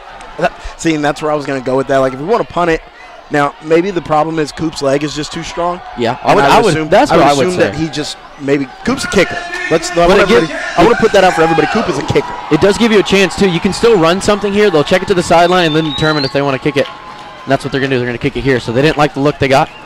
So they kick it up, straight up. Oh, what a bounce though! I thought that was going back towards us. And they're going to roll it down inside the 15. It's going to be marked down at, I say, the 14 and a half. And that's where Lake Dallas will take over to, well, they don't really take over, but they're going to go on defense. So this is, hey, you've had a chance here. Your defense looked really good in the first half. You've had to sit down and wait a little bit. Got to sit down. This is if someone's cooking, sometimes you don't want to put it on the side over there and let it cool down. You know what I mean? Yeah, no, I know what you mean. I see what I'm picking up what you're putting down. Yeah. And it's cool to the touch right now. And, yeah, I get it. And I think at some point, you got a couple guys, you might have to make a hard decision, right? You need this thing to roll a little bit. Absolutely. So, wow, a lot of receivers out there. They got 2 on each side. Quarterback is the running back to his left. We're going to kind of back off here to more of a zone look. He's looking to the bottom side of the screen. They're going to throw in the flat, and it's into the feet of number 13 to bring up 2nd down and 10. The Falcons have been in his face kind of almost every time he's dropped back. He hasn't had a clean pocket really all day. With 3 guys rushing. And I think that has sped up his mental clock in the backfield. He's not going through his full progression. I don't think he's planning well, but, I mean, that's what happens when you've got a good rush up front for the Falcons. Absolutely. 3 receivers at the bottom side of the screen. They're going to pass the ball again. I don't know who. They're staying with the guy he wanted to go to. They're going to throw it out to the sideline. It's going to bring up 3rd down and about medium after a short pickup. And again, right outside of the pocket. And now it almost seems as if Paris is trying to get him out of the pocket on a lot of these throws, knowing that straight back drops just aren't seeming to work for them this far. And, I mean, again, kudos to the Falcons. We're not bringing a ton of pressure. I don't know if you guys can tell at home. That's 3 down linemen, like Tips just said, right? They're just doing their job up front. They've been faster and quicker getting into those gaps. See what they do here. They're going to have another pass play. They're trying to throw it down the field. It's wide open. If he wants it, he hits him in stride, and he goes out of bounds at around the 50, mark it the 49 into Lake Dallas territory. Nothing special there. I mean, just a little double move. Little stop and got our guy. He wasn't even beat that bad, right? Dallas Gates, he's in position. Wasn't beat that bad. Stopped his feet for a second, which was just enough for that receiver to get a step. And you also know why he did it. They only needed 5 yards, 6 yards, and he probably ran it around that marker as they handed up the middle. So, I mean, you can't blame him too much. That's an odd opportunity to do a stop and go on that. He's not beat. He's really not beat. Exactly. But he got a step on him, right? And, I mean, that's all they needed to complete that pass there. But, I mean, they didn't – nothing special. And we have a Falcon down on the field, so we are going to step aside as we tend to him on the field. You are listening to the Lake Dallas Quarterback Club radio broadcast. At Treehouse Academy, learning feels like an adventure. From preschool to after-school programs, they create a safe, fun, and nurturing environment where kids grow academically, socially, and emotionally.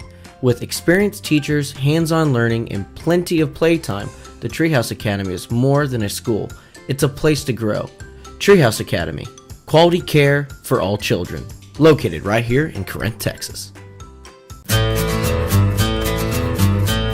Welcome back to the award-winning Lake Dallas Quarterback Club radio broadcast.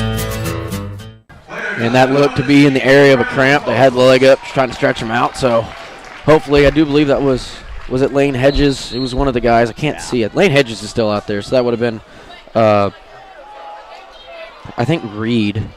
So we'll see here. Second down and 6. It's going to be a pass play again. You got one guy going across the pattern. I thought that was like a leg trip there, but they didn't call it. And it's going to be enough for a first down as they throw it just past the line of gain. Yeah, give it a couple extra on top of that. So it's going to be a Paris Wildcat first down, enough to move the sticks. And Lake Dallas not giving up big plays, but enough to move the chains. And we've talked about these crosses. They scored on one of these crossing routes. They're just a hard route to cover. I mean, they're coming all the way through. You're passing especially it off. Especially in the zone. Maybe. Yeah, wow. You're passing it off to the next guy. And, I mean, you just kind of lose them sometimes. They hand it off up the middle, and he's going to be met by a flock of Falcons, including Juan Garcia. I see him throw them down. Agent Zero is going to be a part of it. And I saw at the first point of contact, that was Tess Chitu. You see where I kind of mixed those up? I see where you got messed My up. brain was farther ahead of where my mouth was going, but it's going to bring up second down, and I'd say 8. And there's 3 receivers at the bottom side of the screen. Lake Dallas kind of walked all their DBs down to more of a man look. Here's the snap, and they're looking at the top side of the screen. They have a route open, turn and play the ball. That was an adjustment and a half on that play. If that DB gets his head around, that's probably an interception. Now, receiver went up and got it, but if he gets his head around, where he got that ball is where his hands probably would have been on that play. Yep. But right now, they're airing it out. Yeah, they're in the red zone now. First down and goal to go. It's going to run play up the middle. He gets stood up for a second, but he's going to fall forward inside the 5 to bring up second down and 4. But Lake Dallas has the ball. They're going to say no. It's going to be second down. They go to a Wildcat here. I see the quarterback. Well, maybe the quarterback's just getting a play. That is what it is. Quarterback's going to get the play and run all the way back out there. I wonder if they think we're stealing signals. I mean, that's a pretty normal thing. It is. I mean, Connor Stallions isn't up here or anything. Yeah, we're not Michigan. No. So here we are. He's got 2 receivers at the top side of the screen. Probably expecting a run here. Lake Dallas is all walked down. They motion the guy across the pattern. And he's going to hit the flat, but everybody's there. This is perfect. But the back of the end zone's wide open. Oh! I don't think he thought it was going to get through. I don't think he did either, and I didn't think it was going to get through. You didn't. Anybody watching didn't think that ball was going to make it through all those white jerseys. He was open for 3 seconds before it was thrown. So I think he was like, oh, he missed me. But I think it just took the quarterback a second to realize, like, oh, I got a guy back there. Yeah. And everybody just ran past the ball. That was very interesting. And it's 3rd and goal to go from the 4-yard line. We'll see what Paris can cook up here, as I'm really bad about the clock, so let me get you on that real quick. 5 minutes and 45 seconds in the they're going to play 4 third here. Quarter. I would assume. Snap. I see the running back going out to the flat. He's going to be open. It's thrown over. No, it's not. It's caught. He's going to walk in for a Paris Wildcat touchdown.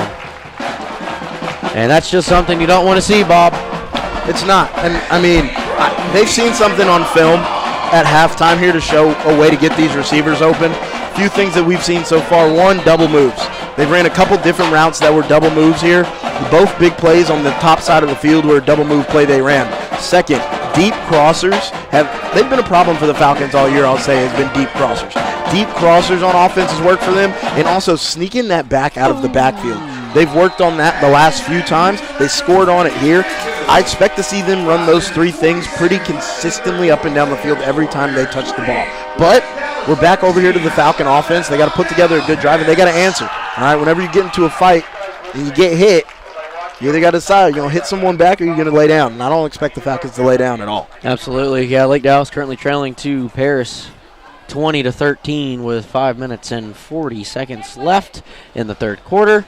172 people watching at home on YouTube. Again, don't forget to hit that little notification bell. So every time know where you're watching from. So every time we go live, you get that notification. Sometimes it shows up in an email. Sometimes it just shows up as a push notification if you have the YouTube app on your phone. Sometimes we show up and knock on your door and say hello. I've never done that. We could start. Have you ever listened to the Lake Dallas Quarterback Club radio broadcast? Have you ever seen us on YouTube? Is he asking for me or the listeners? The listeners. Yeah. We're starting a new thing. I was trying like the knocking. We're going to try you first. We're going to see how that goes. Yeah, just let us know if y'all be into that. Yeah, if it says no soliciting on the Let us know where you're listening from exactly so we can knock on your door. Lake Dallas, Corinth, Hickory Creek, Shady Shores. And honestly, maybe some people from Paris who were just scrolling on the radio and just tuned in to listen to a couple goofballs talk ball. Some new tune-inners. Here comes the kick. It's going to be kicked. Wow, that's a leg and a half. That's going to go into the end zone. That's going to be Lake Dallas taking over at their 25-yard line. And the offense that we saw an extra wrinkle thrown in when they had Ryan Young out there, number 16, we say his name all the time, making tackles. But, he made something happen. Then we put in Cash Davis. And now I see Ben Allen into the little huddle. But I think they both go in the huddle, so it's hard to know for sure if that's who we're going to be rolling with. We're going to be rolling with Ben Allen here. And again, that's probably the most offense we've seen today was Paris making that drive from about the 24-yard line all the way across. It was 2 minutes, 56 seconds, 10 plays, 86 yards. And we're going to be stopped short. And when I mean short, I mean well short. We're going to be behind the lane again. So earlier on in this game, Lake Dallas came out. We saw two back. We saw tight doubles. We saw bunch. We saw quad bunch to the top. They've gotten away from that in the second half. I would absolutely love to see them kind of get into the playbook a little bit and show some things we haven't seen, a little creativity, and put this Paris Wildcat defense on their heels. And they're still manned up here for sure. 3 receivers at the bottom side of the screen. And it's thrown into the defender. It was going to be a screen thrown to Bryce Thurman, and that's going to bring up 3rd down and 12. Again, I mean, they've been watching film. They've been watching film, guys. I don't know. These are plays we've seen before, and I just said it. We've got to get back into something a little creative. You've got to get a spark here, right? There has to be a spark on offense. Your defense has honestly been playing a pretty good game. The thing about defense is you can't expect them to get a stop every single drive. It'd be great. It'd be awesome. Do we have 12 in the huddle? Sideline interference.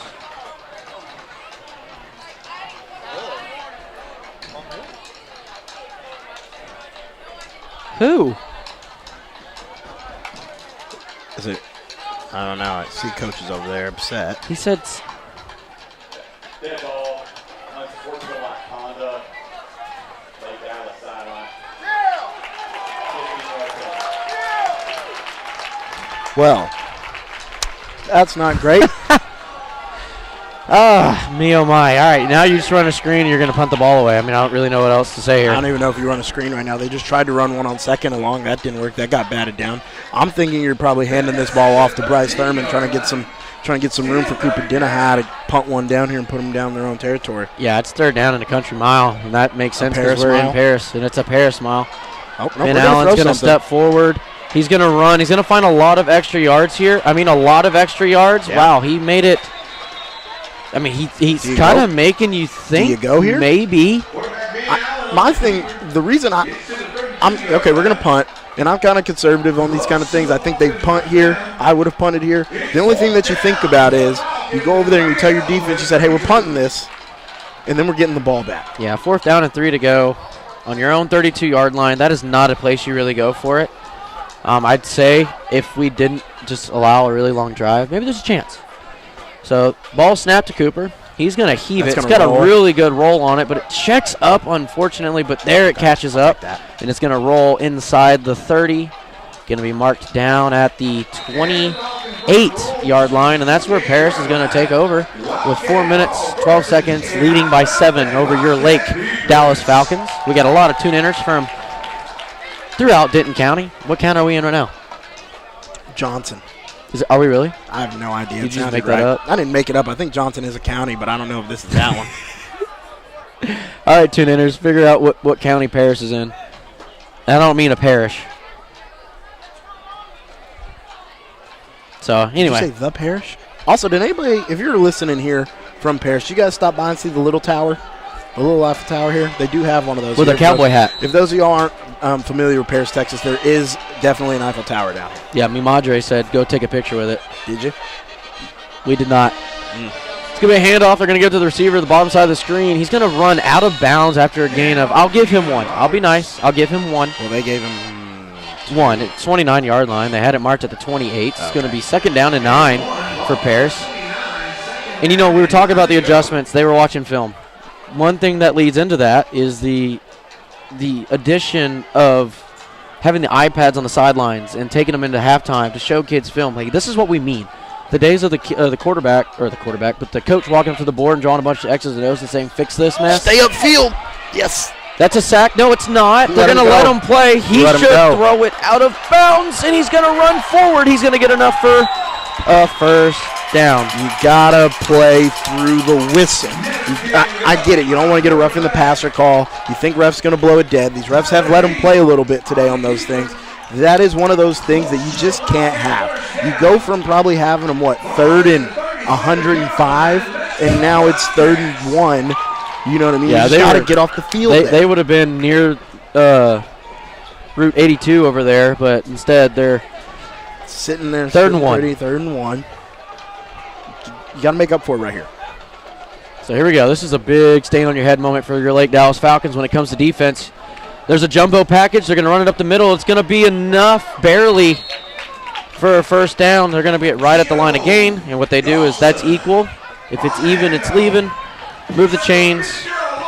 So it's going to be a reset of downs for the Paris Wildcats. And again, not anything big. Yeah, nothing crazy going on here. I mean, they're right here. I mean, they've been making them. They're making them earn it. I can tell you that much. They're making them earn it on defense. But there's got to be something's got to turn on its head here, right? You've got to get off the field. The whole goal on defense is getting off the field, and you've got to do that here. Another trip's right. It's going to be a passing play. It's a stop and go. We read it this time. He's going to throw it out the middle of the field, and it's almost picked off by DJ Hicks. It was tipped up and deflected. A PBU is going to go to number 16. That's Ryan Young. Beautiful, beautiful, beautiful defense by the defensive backs of the Lake Dallas Falcons. We are in Lamar County, thank you. But beautiful, beautiful, beautiful. They stayed back, right? They looked for the double move this time. Nobody bit. No one was giving into that. None of the fake show, none of the magic show. We didn't care. He had to go to his second option. Everybody dropped back, had eyes on everything in front of them, and a great play on the ball right there by the Falcons. Yeah, it's going to bring up 2nd down and 10 for the Wildcats. Here's the snap. There's going to be another pass play. They're running again across the pattern.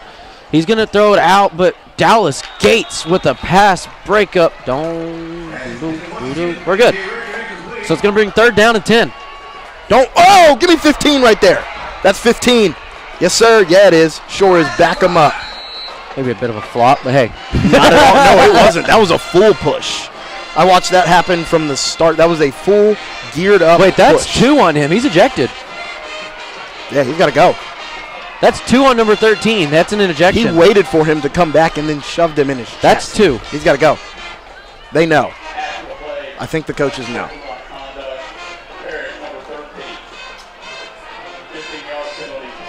That's his 2nd of the game. That's 2 personal fouls. He should be ejected. Unless they've changed that rule. Now it's like 4. I don't think they changed that in high school.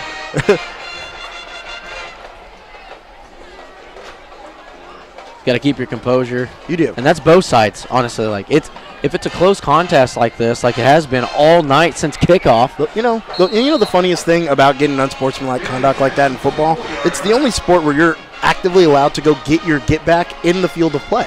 You have on pads, you are allowed to hit the other guy in play. So why are you shoving him after the play? You get to go hit him in like 6 more seconds. Just wait. So it should be... I think it is. I do believe it is third down, Harvey. I think you're right. After the play, wasn't it? It's after the play. So the third down play was over, wasn't it? So it's fourth down. It's after the play. So it is fourth down. It's fourth down and a country mile. It should be fourth down. Because it was third down when they went there, I believe. The only reason why I'm confused, Harvey, it says second on here. Well, it said 2nd and 10. There it goes. Now it says fourth and a country mile. It says 4th and 25. Well, it should be fourth down. It's after the play. Well, then we skipped third down. If it still says second, then it should be third, right? We'll see. I don't know. Okay, well, they're punting. So they figured it out. So I'll take it. I said fourth down to start. I thought it was 1st and 10, 2nd and 10, 3rd and 10. It doesn't matter. We're going to punt the ball. I don't really – I mean, they converted one like this pretty earlier, so there's a chance. There's a chance, right? So we'll take it if there's a down lost in there somewhere. It's going to be a punt. There's a chance at a block. We're not going to get there in time. The kick, that's a really good punt. Returnable. And Young's going to field it. Yeah, he's going to find some space. He's going to cut back inside. He's got a gap. Go to the crib. This is going to be a house. Oh, no, it's wow. not. That what guy, a tackle. Superman tackled him. That was his last hope. He was beat, and he knew it. He was laying out. I kind of jinxed it a little bit. We have the replay here. We're going to watch it. This guy just I mean, and Dallas Gates tried to get that block there, but the guy was like, I'm sacrificing my body to make this tackle right now. I think that was number 25 or 26. I want to give kudos to him. I think it was 26. That dude was Save the touchdown. He jumped through a block and saved the touchdown. Right. Cash Davis is in at quarterback now. We have Moore at the bottom of the screen. We have 2 receivers at the top. I can't see who they are. I think one obviously is probably going to be Gavin Young and DJ Hicks on the outside over there. It's going to be a handoff to Thurman. Thurman's going to – man, it always looks like he gets hit in the head, right? Yeah. His head's always turning and bobbing. He's a shorter guy, so his head is in the danger area when those taller guys get to swinging and swiping around in there. But again, we're back trying to start something up the middle again that's been there. I mean, he gets about a yard. I swear it looks like he's getting so much more yardage, right away. And then I look up and I was like, that was only a yard? I swore he would have got 1, 2, 3 more than that. Yeah, it's going to be second down and 9 for your Falcons. Let's try something to Josh Moore down here at the bottom again. Hey, I would love that. It's going to be a play action. They are throwing it to Josh Moore. DJ Moore. I don't know. That's just overthrown. I honestly, too, if you run down and get a little bit closer and try to sell it a little bit more, I think maybe you get more of a call. And here's the thing, too. Also, I like the press coverage, and I don't know if this is something they practice, something they run. I would love to see a back shoulder there. You've got so much field to work with, and you know that he's getting into his chest. Giving your guy a chance to box him out a little bit and catching one of those balls like in the chest would be beautiful. Or even move him more inside so he can work back here. I mean, his splits are pretty cut, too. So it's like we're to the open side of the field here. If they were throwing it to the boundary, it would be a little different. But to the open side of the field, him being able to get off a little slow and put it on his back shoulder would probably be a little more effective than trying to put it over the top. It's going to bring up 3rd down and 9. We're going to come out in twins. We had 2 receivers both sides. Bryce Thurman's to the left, Cash Davis. Something to the middle of the field here. They're going to throw it. DJ Moore goes across the middle. He's open. They don't see him, and he's going to throw it. That's Josh Moore. DJ Moore plays for the Bears. I thought. It is Josh Moore. I keep mixing up 2 receivers. And you know what? And for that, I apologize. I kept hearing you say it, and I was like, am I hearing that right? You are. I'm making up receivers for the Bears. And I didn't want to correct you. He's on the Panthers now? Yeah, he's on the Bears. No, he was on the Panthers. Now he's on the Bears. Yeah. So my bad. Cupertino High. This is going to be brought to you by the Hunsucker Legal Group right here. Kick is up. It's got plenty of leg. Is it accurate enough? I believe so. That's going to put 3 more on the board. 2 minutes, 19 seconds remaining in the 3rd quarter. Your Lake Dallas trailing the Paris Wildcats 20-16. You're listening to the Lake Dallas Quarterback Club radio broadcast. When life takes an unexpected turn, Hunsucker Legal Group is by your side. They know navigating the legal system can be overwhelming. That's why they're here to guide you every step of the way. With a personalized approach, Hunsucker Legal Group ensures you receive the justice you deserve. Call Hunsucker Legal Group today for a free consultation and let them help you get back on track. Hunsucker Legal Group, your trusted legal partner. Looking for unbeatable deals on a new Nissan? Come to Nissan 4-Star of Denton. Great prices, huge selection, and services that goes the extra mile. Nissan 4-Star of Denton, where you're the star. And we're back where Lake Dallas just kicked a field goal to bring it within 4. So still a one-possession game. Lake Dallas is about to kick the ball away to Paris, where we finally stopped them with a little bit of help with unsportsman-type activities by Paris. And Lake Dallas was able to get, they made something out of a stall there a little bit. Yeah, man. I mean, listen, you got to make something happen here. You're down 16-20. And the way they've been playing offense so far, it's been extremely methodical. And at some point, if that doesn't start to we don't start to get some action out of that, you're going to have to speed it up. We don't want to do that. We want to play our game. So you got to show something here on offense, and you got to get a long drive in that ends in points. And here's a kick. It's going to be a spot right around the 30. He's going to try to get down the sideline, and he's going to make a couple miss. And he's going to go down just short of the 50. And that's where Paris will take over on offense. All right, defense has got to show up here. We talked about it coming into the second half. Okay, they've been running a lot of double moves, a lot of deep crossers, and look for them to get 15 involved out of the backfield late. The Falcons, again, still playing that sort of man shell, that 3-3-5 sort of action here. They're going to make them believe their eyes and read their keys and stay in phase on the back end. Absolutely. Lake Dallas on defense right now, running the same. There's no change yet. 3 down linemen going down after the quarterback. 3 receivers topside screen. It's another deep pass crosser. And another deep cross and a shallow cross. Somebody's open. The quarterback has nowhere to go. He's going to throw it, heave it, out of bounds. It's going to bring up 2nd down and 10. And that play's there's nothing special about the play. All that they're hoping to happen for on those deep crossers. Some random natural pick. At the top of the screen, you've got a really deep post. And then you've got a deep in. And then you've got a shallow in. And then on the short side of the field, he's running an in the other way. And they're just hoping they get one step on you so he can lead them across the other way. That's just a man beater right there. Absolutely. Here come out in twins again, Paris is. It's offsides. I think we made contact first. So that's going to be 2nd down and 5 now. And if you're the coach, you're yelling what here? Watch the ball. Our coach. I was like, which coach? Yeah, our coach watched the ball. And again, one of those, we talked about this coming out of the half too, right? You can't bail them out in these situations, right? You've got them 2nd down and long. You flush them out of the pocket there. Now you're back to 2nd and 5 if you're the Falcons, and the whole playbook's now wide open for Paris. Speaking of Wildcat, that was a Hellcat, I believe, that just went by really loud right there. You know cars like that? Well, unfortunately. So here we are. They're on twins again. He's going to be looking at the top side of the screen, and he's going to try to scamper. He heaves it down the field where we have Why is he wide open? Our guy, he fell. So I think we're going to have. And he kind of stopped. He kind of stopped and went down. So we're going to take a break right quick. Let our training staff tend to. That's going to be Dallas Gates. So we're going to give him a moment here. You are listening to the Lake Dallas Quarterback Club radio broadcast. Looking for expert multifamily construction? First Call Services based in DFW brings decades of experience in general contracting, maintenance, and more. Family owned, value driven, your first and only call for construction. Visit First Call Services today. At D1 Training, we deliver purpose-driven programming designed to help you reach your goals while training like an athlete, no matter your age or skill level. Our approach is rooted in sports science, led by expert coaches, and built around accountability, intensity, and measurable progress.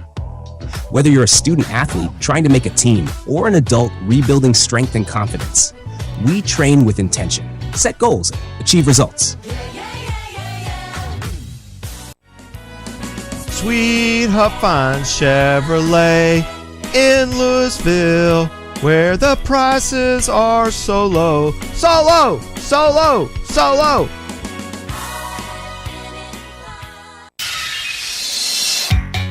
Welcome back to the award-winning Lake Dallas Quarterback Club radio broadcast. And that injured Falcon was Dallas Gates. They got him off to the sideline. They're going to tend to him. And Lake Dallas staying in 3-5 still. Walking down some pressure here as the Wildcats motion a guy across to the bottom side of the screen. He's going to go on a go here. He runs right by. Oh, no, he's so open. I'm confused. Nope, but quarterback, that's pass. That was, where are they at? Were they way up there? So was it like 3rd down and 5? Yeah. Okay, so we it got wasn't. the false start. Or the Oh, that's right. I thought it was 3rd and 10. So that's my bad. That's not good broadcasting there. But it's going to bring up 4th down and 5. And I'm going to be honest. If I'm them, I'm going for it. They're going. The Falcons' pass rush has been very, very good and very effective. I think they're just faster up front. This looks like a punt. It is a punt. They're going to stay away from that. Peter. Yeah, everybody run away. Ooh, it actually comes backwards. They forget to down it. It's going to be just shy of the 20. I'll give it to the 19. And this is where Lake Dallas is going to take over on offense, where, again, just a little bit short to finding 6, but they did at least get points on the board their last time on the field. They did. And, I mean, that's a good drive. That's not bad. If you're getting points on the board, you're still getting. At the end of the day. I mean, you got to put something together. You got to get into scoring range. And right now, you need a good drive out of the Falcons here. In some way, shape, or form, you need a good drive out of the Falcons. Yeah, with a minute 41, Lake Dallas trailing 20-16. Who's in there? Cash Davis? Cash Davis is in at running back. They're going to hand it out to Bryce Thurman. Bryce Thurman has. I would have liked to see him bounce that out. I was confused. I was trying to see why we fell to the ground like that, but we just I think it was just to kind of pull him forward a little bit. Hey, some positive yards there. It's going to bring about 2nd down and 6. 2nd and 6. I would have liked to see him bounce that outside a little more. I saw the cutback was there. His speed is top tier, so I would have loved to have seen him try to hit the edge there and get a little extra. But, beggars can't be choosers, right? I'm trying not to be greedy.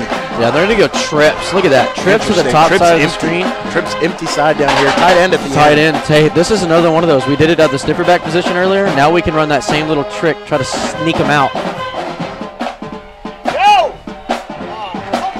Close. Got to wall that guy off there. Yeah. Got to wall that guy off there. You got to use his aggressiveness against him. If he wants to get upfield that high, you pretty much just let him. You kind of guide him up the field. You kind of take him for a walk into the backfield, let that play go right past him, back underneath. And you probably see Bryce Thurman trying for about 30 right there. Yeah, it's going to be 3rd down in like 30 seconds now. So we're going to see. We're going to have to run a play. We do have to run a play. We're down to 14, 13, 12. 10 seconds. We're down to 7 on the play clock here. We got to be quick. Tempo. Come on. I'd like to see that out route that we ran to Preston Harding again right here. And we use a timeout. We have to call a timeout here because the play clock was at 1 second. So that's going to be a timeout for Lake Dallas. We have 9 seconds. We're going to have a time out as well. Just 1 second. So damage control, 3rd and 5. Do you have something you're doing here? Because what are you thinking? If you were the guy right now with the play sheet, what's my best play? What is your best play? What's my best play? What have I repped enough in practice to where I believe in it, right? And here's the thing, too. It's not even your best play in general. You're telling these guys right now, I'm calling this, and you have to execute it. We've got a few man beaters on the scorecard right now. They're in man. Right now, they're telling their DBs, they're like, you're better than those guys. Go make a play on the ball.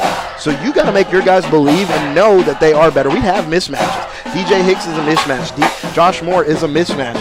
Gavin Young is a mismatch out there at receiver right now. They've just got to go and make a play, right? I remember Coach D used to say when I'd ask him a technical question sometimes, I'd say, well, what do I do here? He'd say, you got to go be a football player. You got to go make a football play. I didn't like the answer at the time because I didn't get it, but right now I'm going to say the same thing. Be a football player. Go make a football play right here. Absolutely. Cash Davis is going to motion across Hicks. It's going to be for him to go out to the flat. They're going to find him, and he breaks a tackle. It's going to be more than enough for a 1st down. He cuts back to the middle.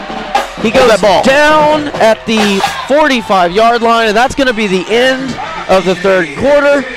Your Lake Dallas trail the Paris Wildcats 20-16. Football player right there. Absolutely, and you're going to be listening to the Lake Dallas Quarterback Club for a big 4th quarter. Here we go. Hey Falcon Faithful, Tips here to give you some information about Pest Express, serving Denton County and surrounding areas with reliable, high-quality pest control solutions for both residential and commercial properties. Trust our local experts to protect your home or business with fast, effective services you can count on. Again, that's Pest Express right here in Corinth, Texas. When it comes to protecting your assets, Swingle Collins doesn't hold back. They bring a total commitment to your business and personal interests and collaborate closely with you to identify the best strategies to mitigate risk, minimize exposure, and protect the things you've worked hard for. Visit swinglecollins.com for more information.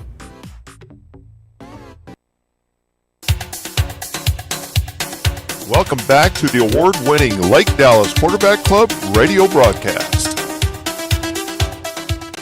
And fourth quarter, Falcon quarter, starting right here. We're going to flip, going the other way, and we have Ben Allen. No, that's Ryan. That's Ryan again. First down and 10. He's going to motion his brother across. He's going to give it to him. Pass. But it's a throwback to his brother.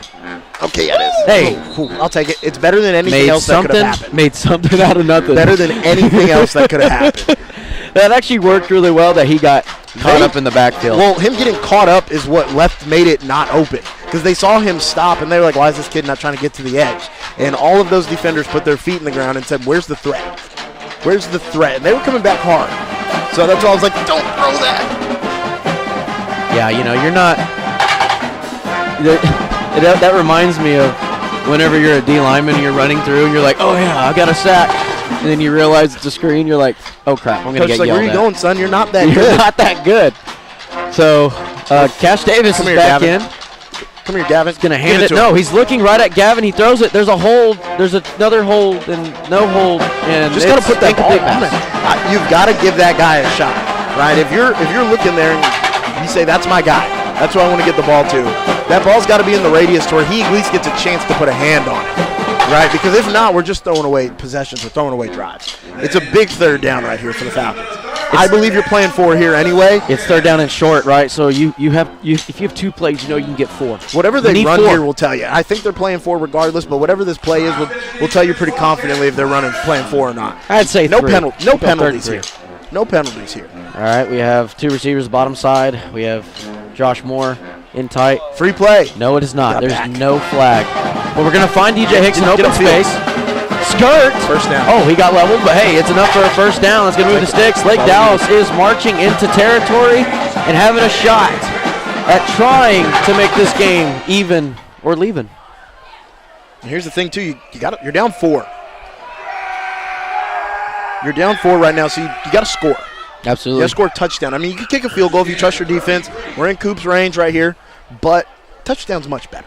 And do you go for 2? Touchdowns are a lot prettier. We'll cross that road when we get there. Touchdowns are a lot prettier, but here we go. You did knock on the wood there to make sure you didn't jinx nothing. I did knock on the table. This is the same thing. DJ Hicks is going to come across, and it's not going to work. Oh, don't hold.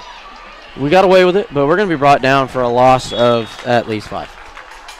You okay? Did you get hit by something? There's bugs flying around. You could have. No, I thought Thad wanted to tell me something, but he didn't. I think a bug. There's a cricket up here that keeps hitting me in the leg. Oh, that's probably what it is. Because we are in the heart of Texas.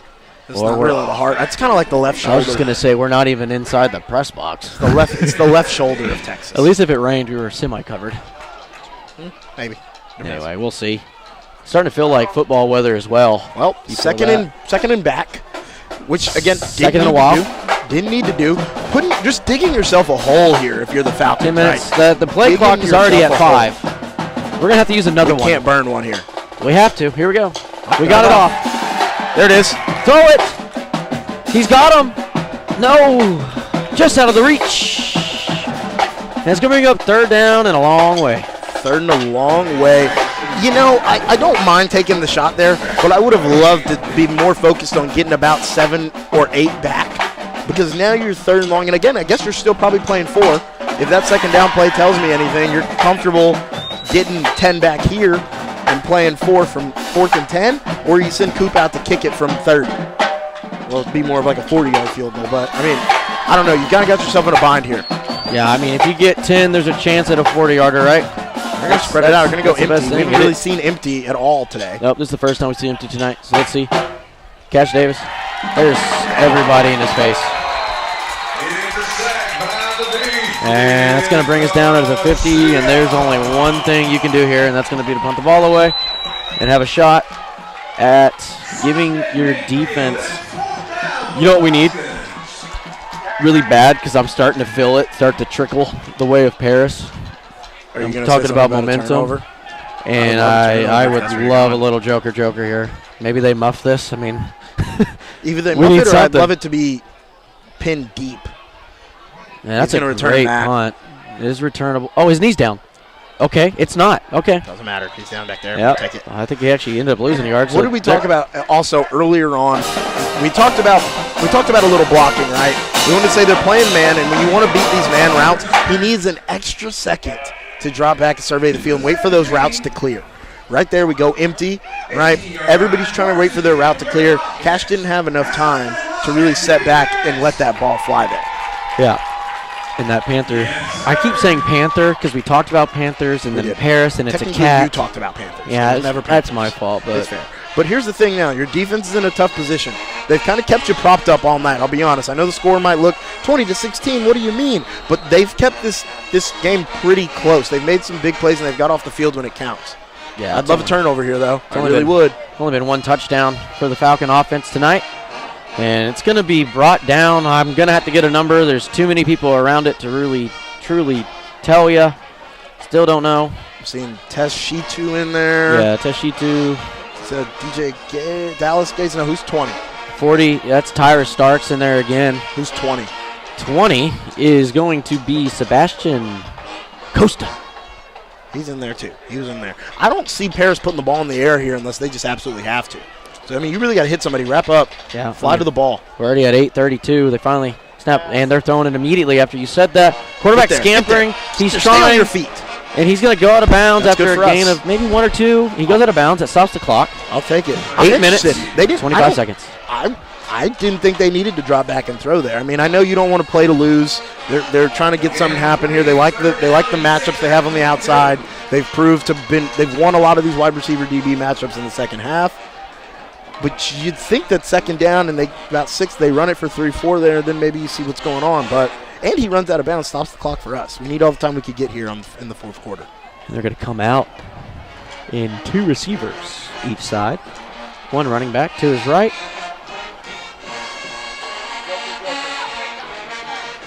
Get there. He's going to get sacked. Here down he goes. 4th down, and we were talking about the defense needs a big stop. There it is. That Tyus Starks again? Yes. And listen, they've been flirting with a sack all night with this guy.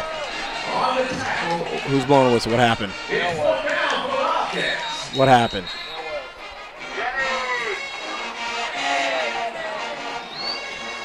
There's 11. Nobody came off the field. What happened? Oh, God.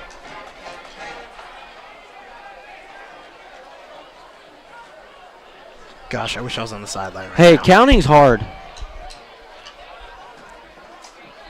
But after the play's over? After the sack? The guy says there's too many people on the field. Coach said nobody move. Sat here and counted.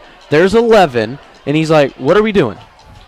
On a big sack. But, I mean, a big turning point. You'd think they would have thrown that already. The play's over. We're walking off the field. Well, it's something you have to adjust to after. So all the whistles are happening. And this guy. Yeah, but this is that far after. No, there wasn't. From where? Oh, wow. We've got it. We've got it on stream. We could go back and look at some point. I know we can't do that live right now and see.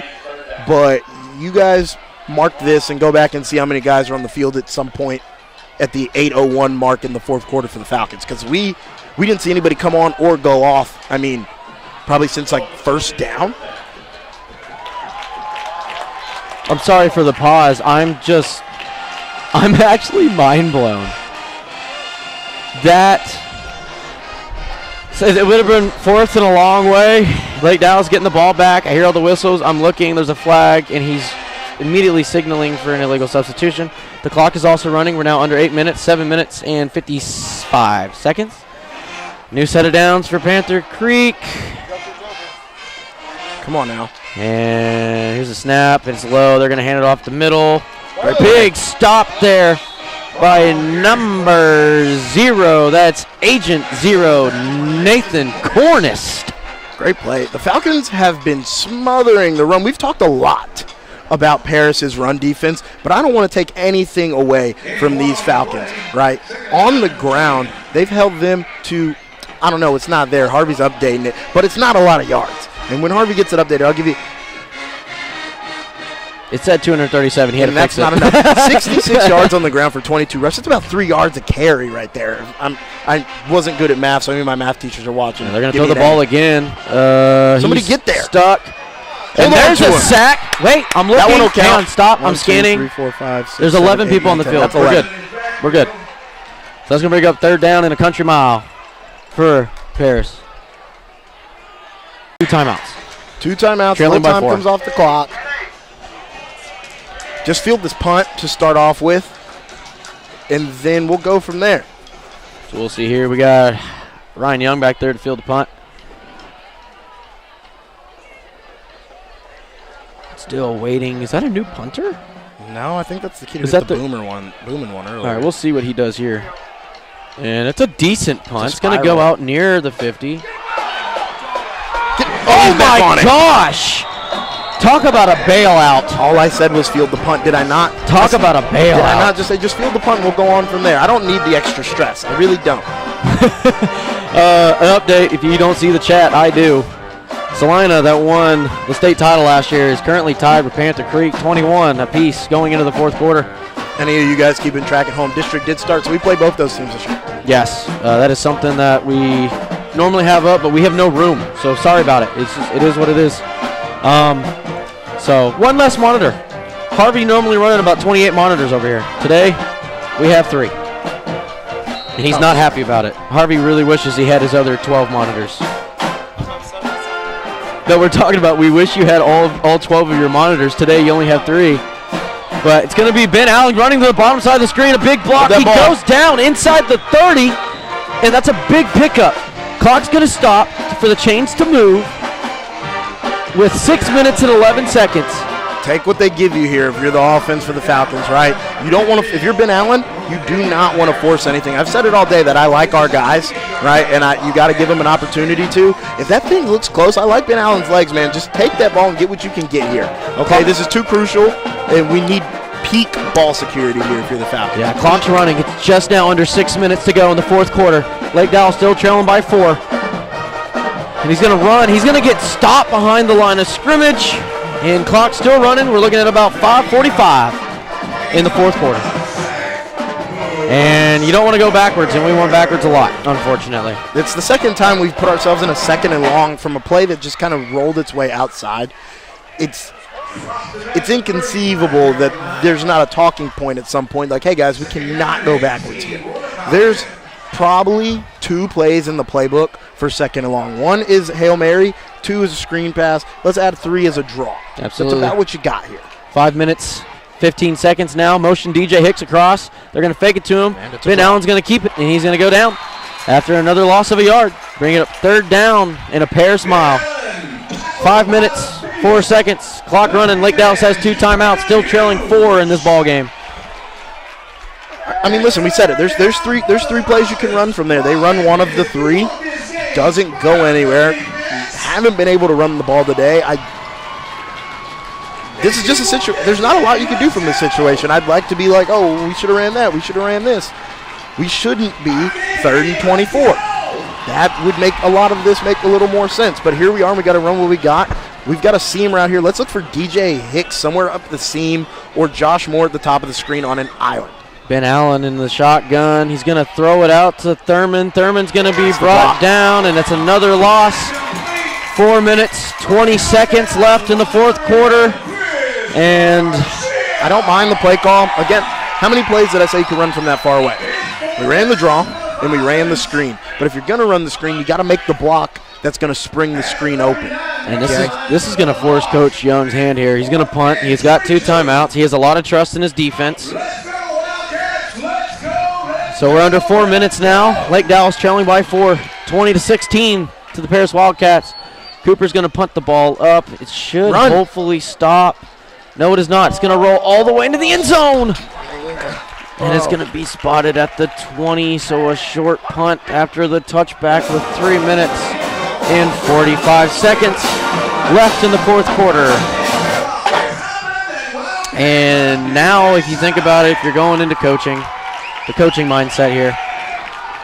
3 minutes, 45 seconds. You have 2 timeouts. Are you looking at what happens on 1st down if you start using the timeouts, or do you want to wait to get close to the 2-minute warning? I wait to get close to the 2-minute warning, right? Because 3:45 in high school sports is a deathly long time. I mean, they literally went 85 yards in 3 minutes and 45 seconds. It's a deathly long time, and I say this depending on what Paris does, okay? Because if you could get, first off, if they can get into field goal range and you can keep them from field goal range, they kick 3 points, you're still in the game with a 2-point conversion. But the second thing is that 2-minute timeout is a timeout on its own. You want to keep as many of yours in your pocket as you can. So I expect Paris to be able to run. If you can keep them here, you can get them down to the 2-minute warning. And Paris is very content here. They come in with a little bit of a heavier package. They're going to try to run the ball out. No, it's a pass. And it's going to be a stop to the outside. He doesn't have anybody to throw it to. Throw it away. He's please. running, and it's caught. No way. It's caught.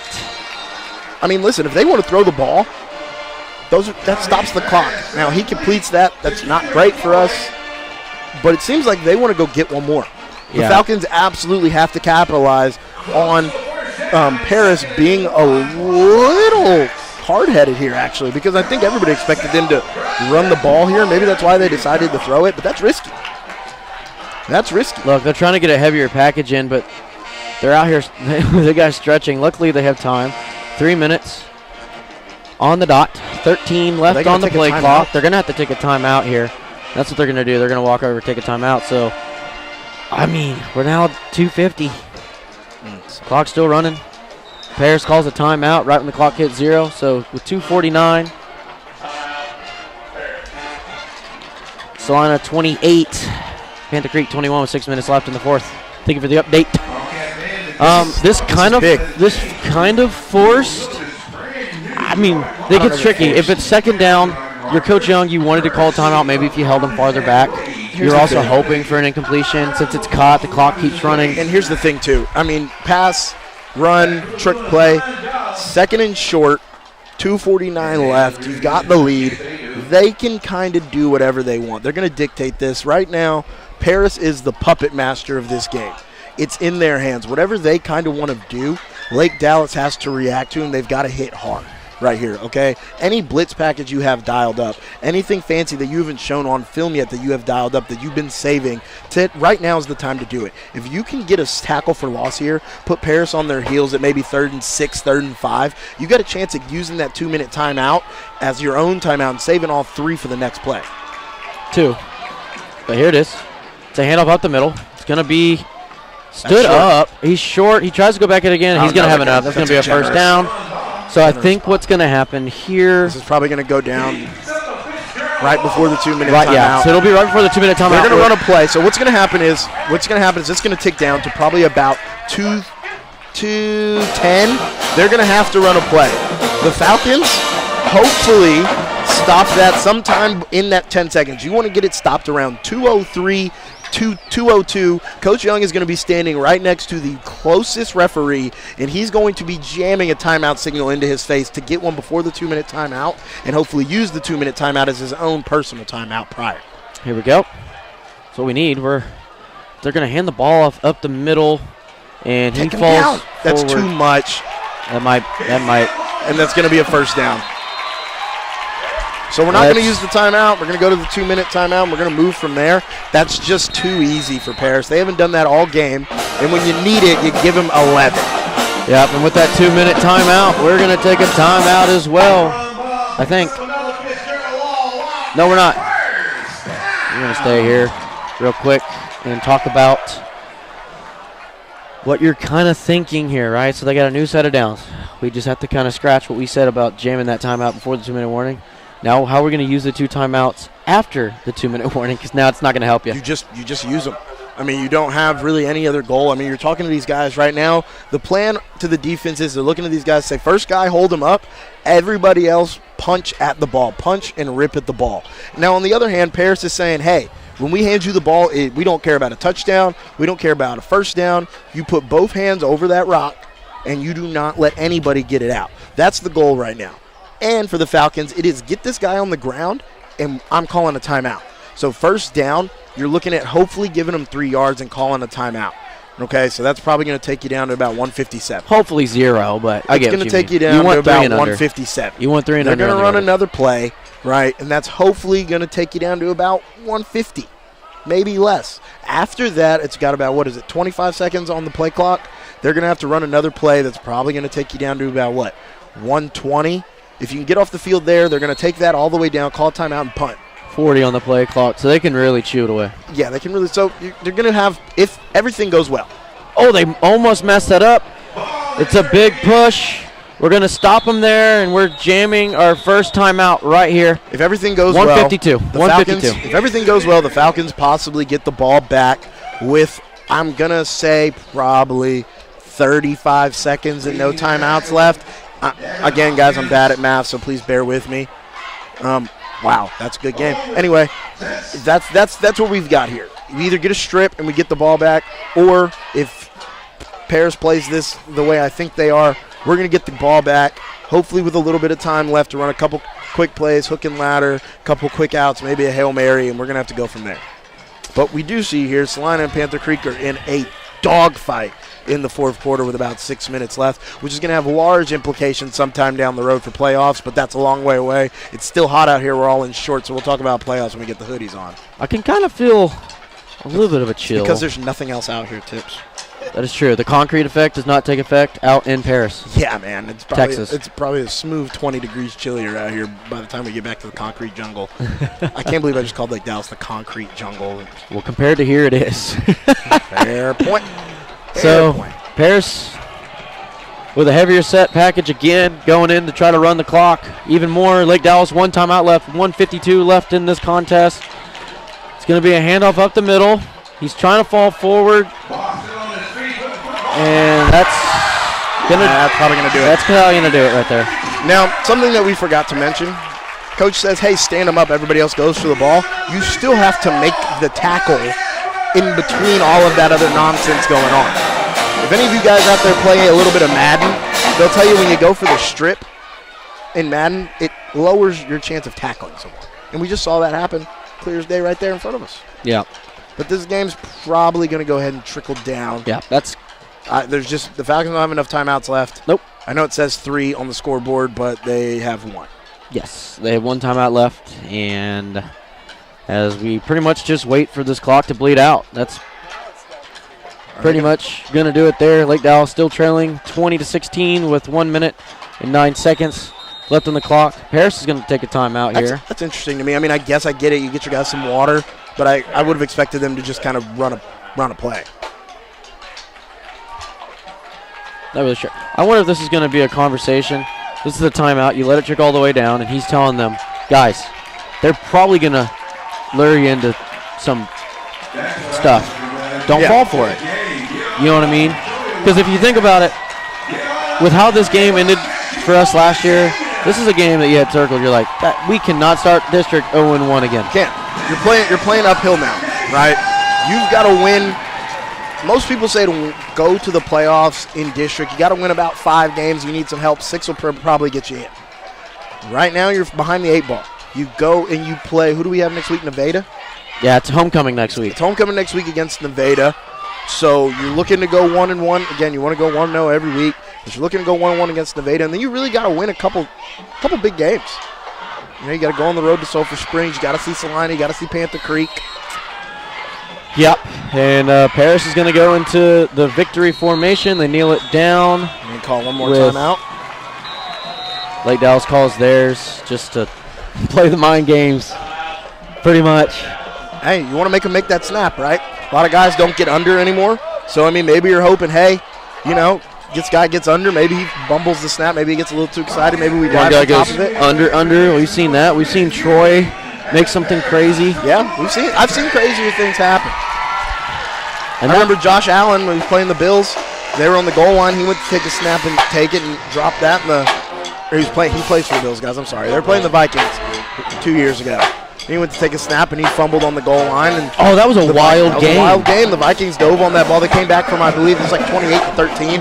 Something insane. Justin Jefferson made an insane one-handed catch in that game. So, I mean, if you're the Falcons, you call timeout and you say, hey, man, anything can happen. So we'll see what happens here. I mean, at this point, there's nothing schematically the Falcons can do, but he's saying, hey, be ready. All right, this ball hits the ground. We have to have it. And this is, I mean, that's what we're waiting for here. The only thing that could possibly happen is a Falcon miracle. We've seen several of them, but we're awaiting the most likely outcome here as play clock is reset to 40. Game clock is at 50. So they still have to run one more, and that will do it on that snap. This next snap, that'll do it. So Lake Dallas is going to fall to 0-1. And you're digging this band, huh? But Lake Dallas is going to fall to 0-1 in district play.